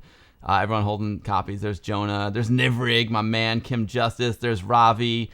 There's Craig. Craig's awesome. Craig in his in his bathrobe. There's Maya 82. There she is in the magazine. I'm not sure who some of the other folks are. I probably know them. I just don't know them by face. But look at it. This is a really. There's Pixels at Dawn Gaming down there. That's a really great idea. Really, really great idea. Demo Scene TV says revision is online this year. Don't miss the party. Yeah, it was amazing. Yo, the online revision last year was actually really good. Your copy still hasn't arrived, Amiga Cami. So you're probably talking about copy number 1. This is issue number 2. I haven't gotten it yet either.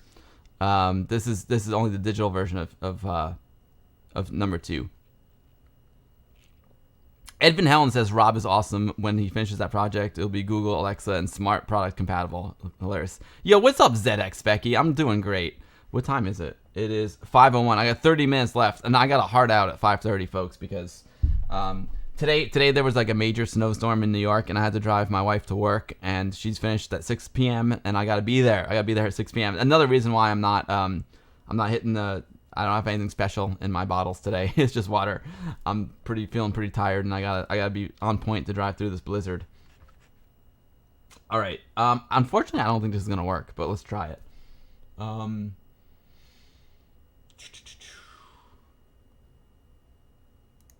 Here's the Raspberry Pi 4. I'll be careful. Yeah, the roads aren't that bad, but it's not. I didn't want her to drive in it. Oh, yeah, I've been locked down for 5 months. That's crazy, ZX Becky. That's crazy. Some really nice Amiga music was made with Amiga Clang on the last revision. Agreed, Schnitz. Agreed. That's a really incredible software. Interpro Arcade says their copy of Amiga came damaged, but they immediately sent me another copy because of that. That's just so cool. My Amiga Swiss got issue 2. I gotta say, my knock on wood, my copy came in mint condition. Oh, you didn't make it that collage, Amiga Swiss? Amiga Swiss, you gotta send me a picture of you with it, dude. I gotta see it. The Pi 400, I'm loving more than the Pi 4. And yeah, the Pi 400 is great, but I mean, this case is a little better. But the Pi 400 is a great. The Pi 400 is a great solution. All right, let's see. See, I don't know, man. I don't know if this is gonna work. Tiny Us.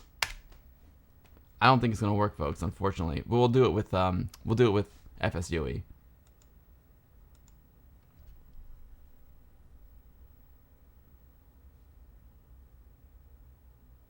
Nah, man, it didn't work. Rats.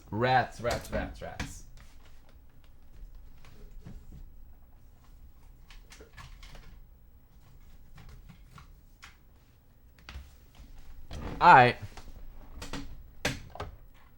I could bring over the real. You know what? Maybe I'll just do it with FSUAE.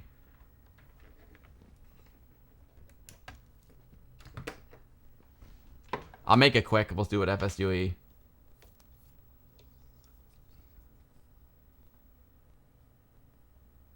No problem, Interpro Arcade. This Pi Amiga is amazing.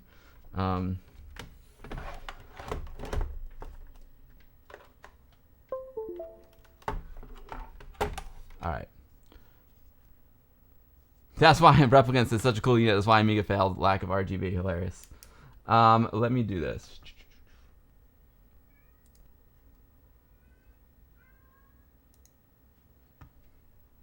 My cat's crying. Where's my desktop? Add Display capture.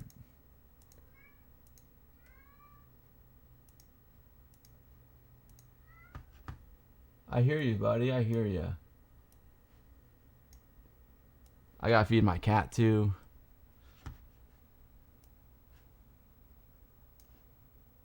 Sorry, folks. This is just like on the fly happening. All right. Let's see.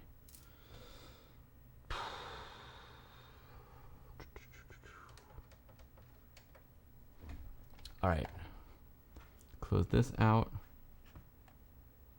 You know, let me just do this real quick, just in case. I don't know what's up here on this desktop.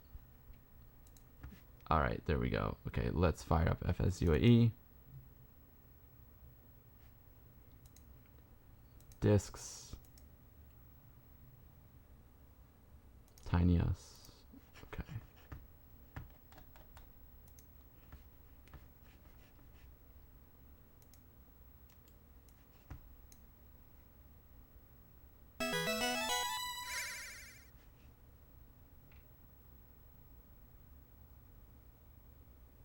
You're running the Pi 400 and Pi Amiga? Nice.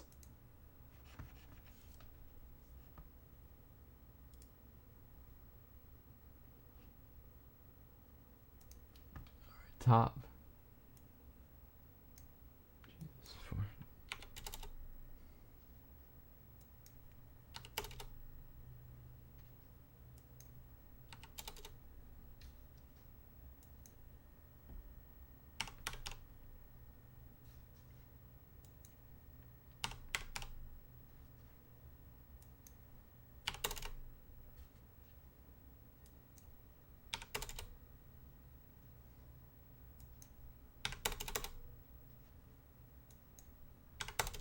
All right, there we go.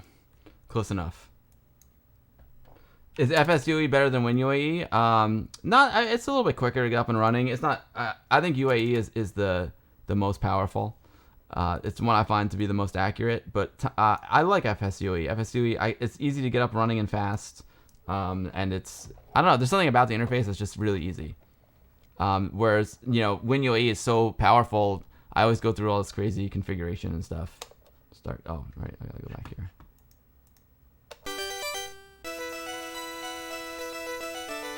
All right, here we go. Oh, hold on. Look at. I did too much cropping. Sorry.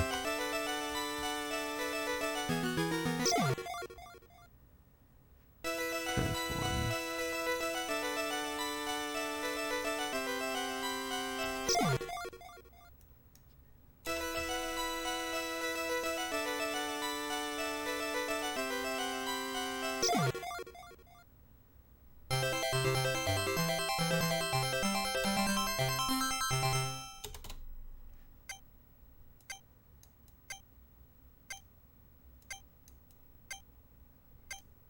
I completely mess up this cropping. I'm trying too hard.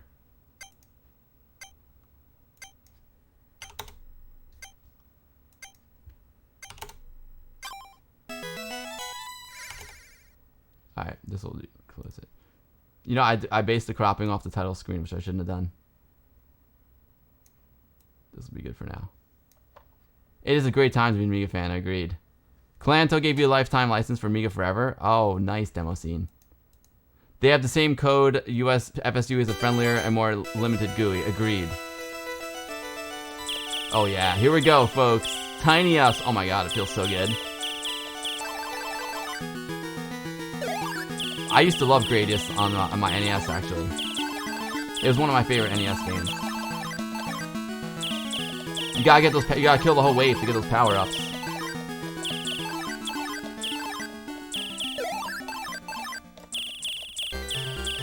The music is fantastic. I'll buy it. Oh wait, I can't power up with the second. Oh, FSUE doesn't understand my second button. I should have just used my real Amiga. I can't power up with the second button. I can't do it, Hayes. I'm trying. FSUE, I need to remap the controls.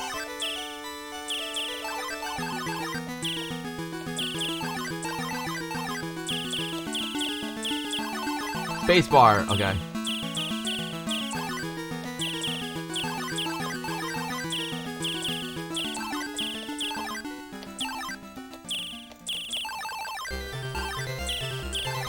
Oh, this game is so much fun. Oh, it feels like the arcade. It's amazing. It really does. How lucky are... Yeah, exactly, McGeezer. How lucky are we, like, here in 2021 to be Amiga fanatics, you know?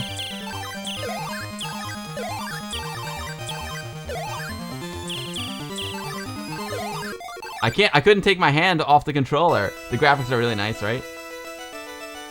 FSUE is based on WinUE. Oh, 3.3. Interesting. Yeah, FSUE is also great if you run Linux or Mac OS too. I mean, I know you can do wine and all that stuff, but I just find it a little bit easier to do FSUE on Mac without doing the wine. Now, I'm not sure why TinyUS didn't work with the Pi. It's strange.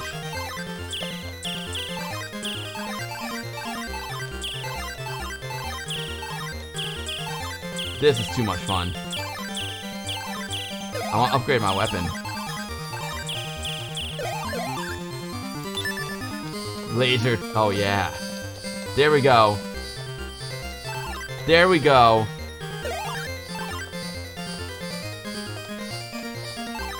The other great thing about FSUE is the net play stuff, like for Amiga Live, you know.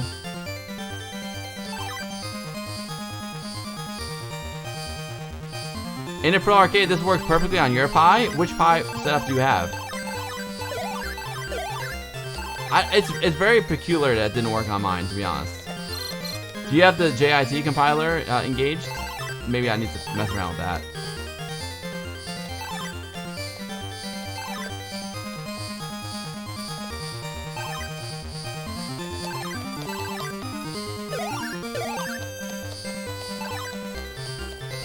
I want to get the double shot.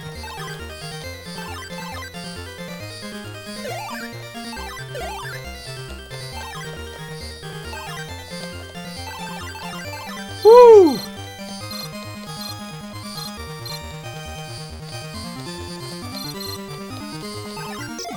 Oh man. Yeah, please do that in a Pro Arcade. I should have done option. Oh, option. Yeah, I was right. I would have had it. I haven't played this game since 1986. I'm gonna play it a lot more now, though. Let's look at the missile. Why not? Oh, right. The missile only shoots down. That's kind of. I'm not into the missile. I mean, it's good for clearing out the bottom stuff.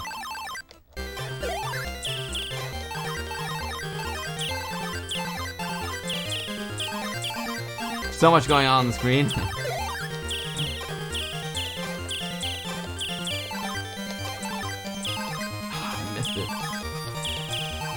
Double trouble, double trouble. And it's messing me up. You know what's messing me up? I have my Pi and the PC keyboard.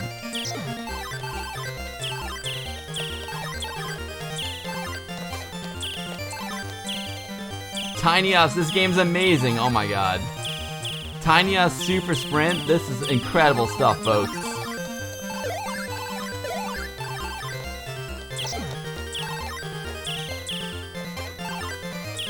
Amiga Forever is easy to set up as well. Yeah, Amiga Forever is the easiest. And Amiga Forever is the front end for WinUAE. You can never get OCS AG8 mode still good on WinUAE. Thanks, Snailbite. If I wasn't trying to read the chat, it'd be a little bit better. Thank you, Snailbite. What time is it? Where's my phone? I'm gonna have to end the stream kind of soon, unfortunately. 5:13. I'll do one more round of this, and then I'll one more round of this, and then I'll do the end, folks. Earrock, my man, Earrock. Oh, sugar. Maybe I should try. You know what? I'm gonna try Earrocks really quick.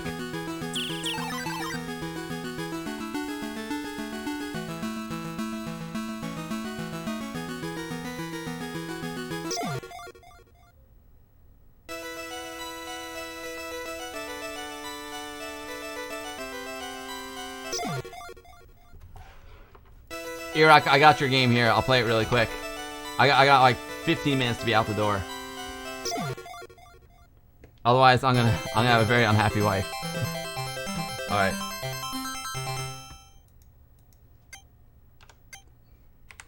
TinyUS, it's amazing, amazing.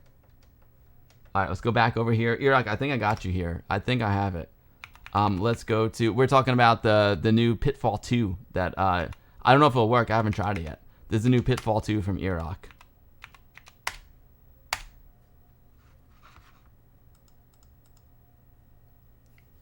Yeah, exactly, Amiga Mark. Exactly. Scorpion Engine Free Edition. All right. Oh, McGeezer, my pleasure. I mean, it's so much fun. I'm glad it helps you out. I'm glad you get something out of it too.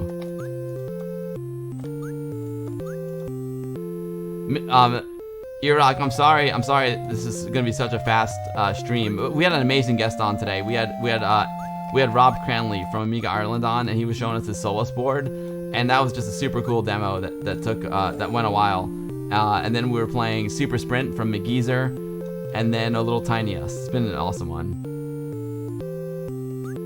Right on, Interpro Arcade. Thank you. You love my wallpaper, Charnay? Thank you. That wallpaper is from the Santa Monica Pier in Santa Monica, California. It's a picture that I took at the Santa Monica Pier.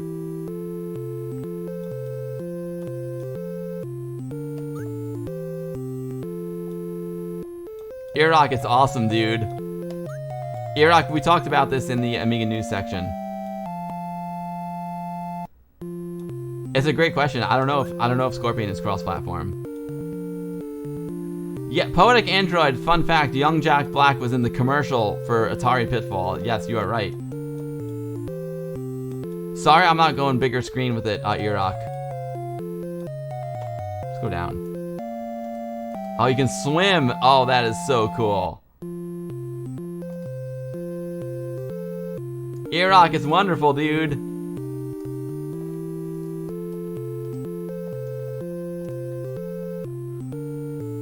Yeah, I think that's one. It's probably one of Jack Black's first film jobs, right?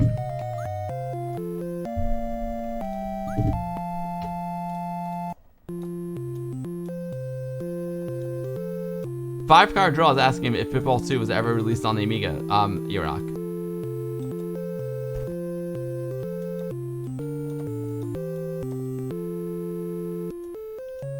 I'm sorry I don't have more time to play it, Iraq. So, if I'm not mistaken, the Indie Retro News article said that the code was taken from the 64 version and these graphics are from the Sega version or something like that. I can't remember exactly.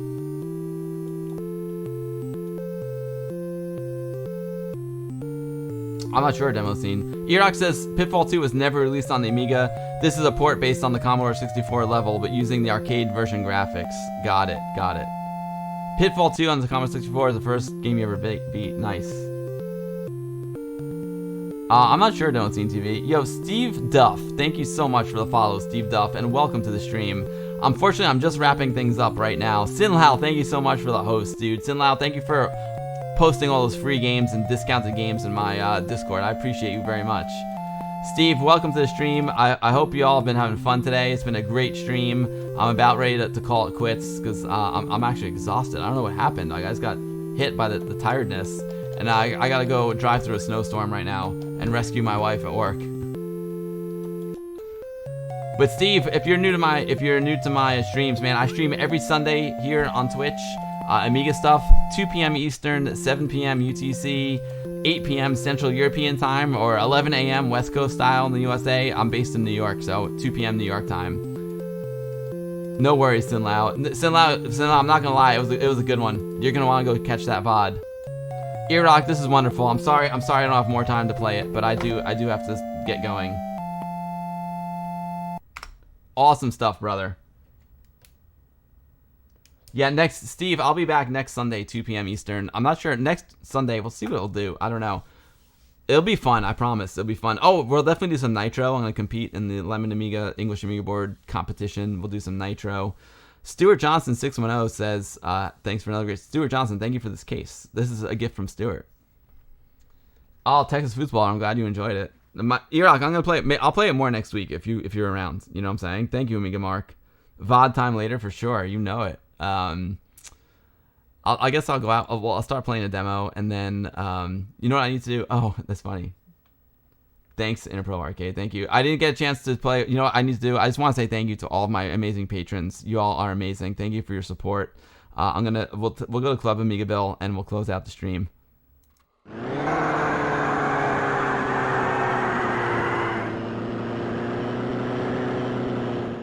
¿Aburrido? Entonces, vamos a la fiesta del Club Amiga Bill. Oh, you know the party never stops at Club Amiga Bill, Sepp Lemon Amiga. Auf geht's zur Party im Club Amiga Bill.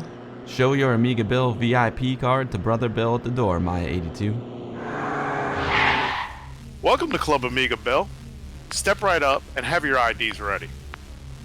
Amiga Swiss, Palace V, Snow Dog, Tech Girl, Maya82, Sanzian 01, Dark Horse Observatory, Milo Loves Chocolate, MonsterJoysticks.com, C64 Television, O-ROM, RetroBench.com, Sepp Lemon Amiga, and S.R. Baker.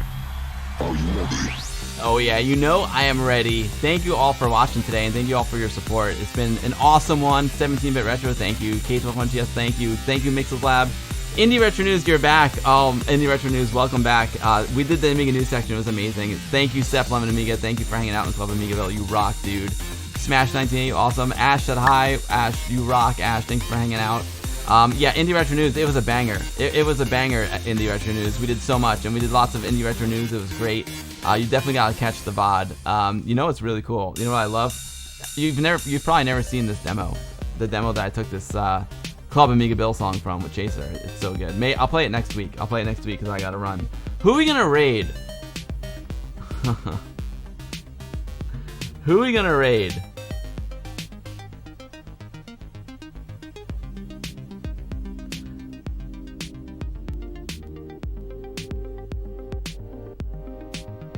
Thank you. Oh, thank you. Snow. Yeah, dude. I'm the Super Bowl. Yeah, right. Who are we gonna raid? I tell you what we're gonna do. I could Moonbeam. I'll tell you what we're gonna do. We're just gonna blow his mind. I know. Here's the thing. Here's what we're gonna do. Here's what we're gonna do, folks. He's streaming Game Boy stuff, and maybe he'll change. Retro Red Rum is streaming. Retro Red Rum is my great friend Jeremy. He's the CEO of Double Sided Games. They make new games for Commodore 64 and Commodore Amiga. Let's just raid him, dude. Let's raid Jeremy. All right, he's the best dude. I know he's probably streaming in French, but he'll switch over to English when we raid him. We're gonna raid Retro Red Rum. Unannounced fart. Thank you for the follow. Thank you. We're gonna take it to the hot tub, folks. I gotta go pick up the missus at work. Thank you all for hanging out today. Huge thanks to Rob Cranley for coming on. It was amazing. I'll roll more credits in the hot tub, and we're gonna raid Jeremy from Retro Red Rum. Thank you all for hanging out today. I'll see you all on Sunday, 2 p.m. 1 week from today. It's been an absolute pleasure hanging out with y'all. Y'all are great. Thank you so much. We're taking it to the hot tub. Air Yuri, my man Air Yuri, where are you? Thanks for watching, everyone. Have a great week. Amiga forever. Peace out. Thank you, Amiga Cammy. Peace out. Jal Wolf, thank you for the sub, Jal Wolf. Oh, thank you so much, dude. I appreciate it.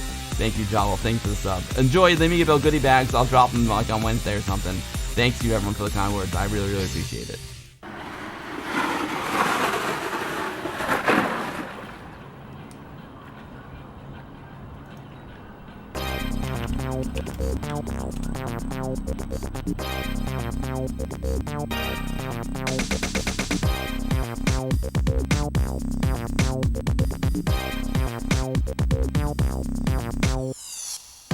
Thank you.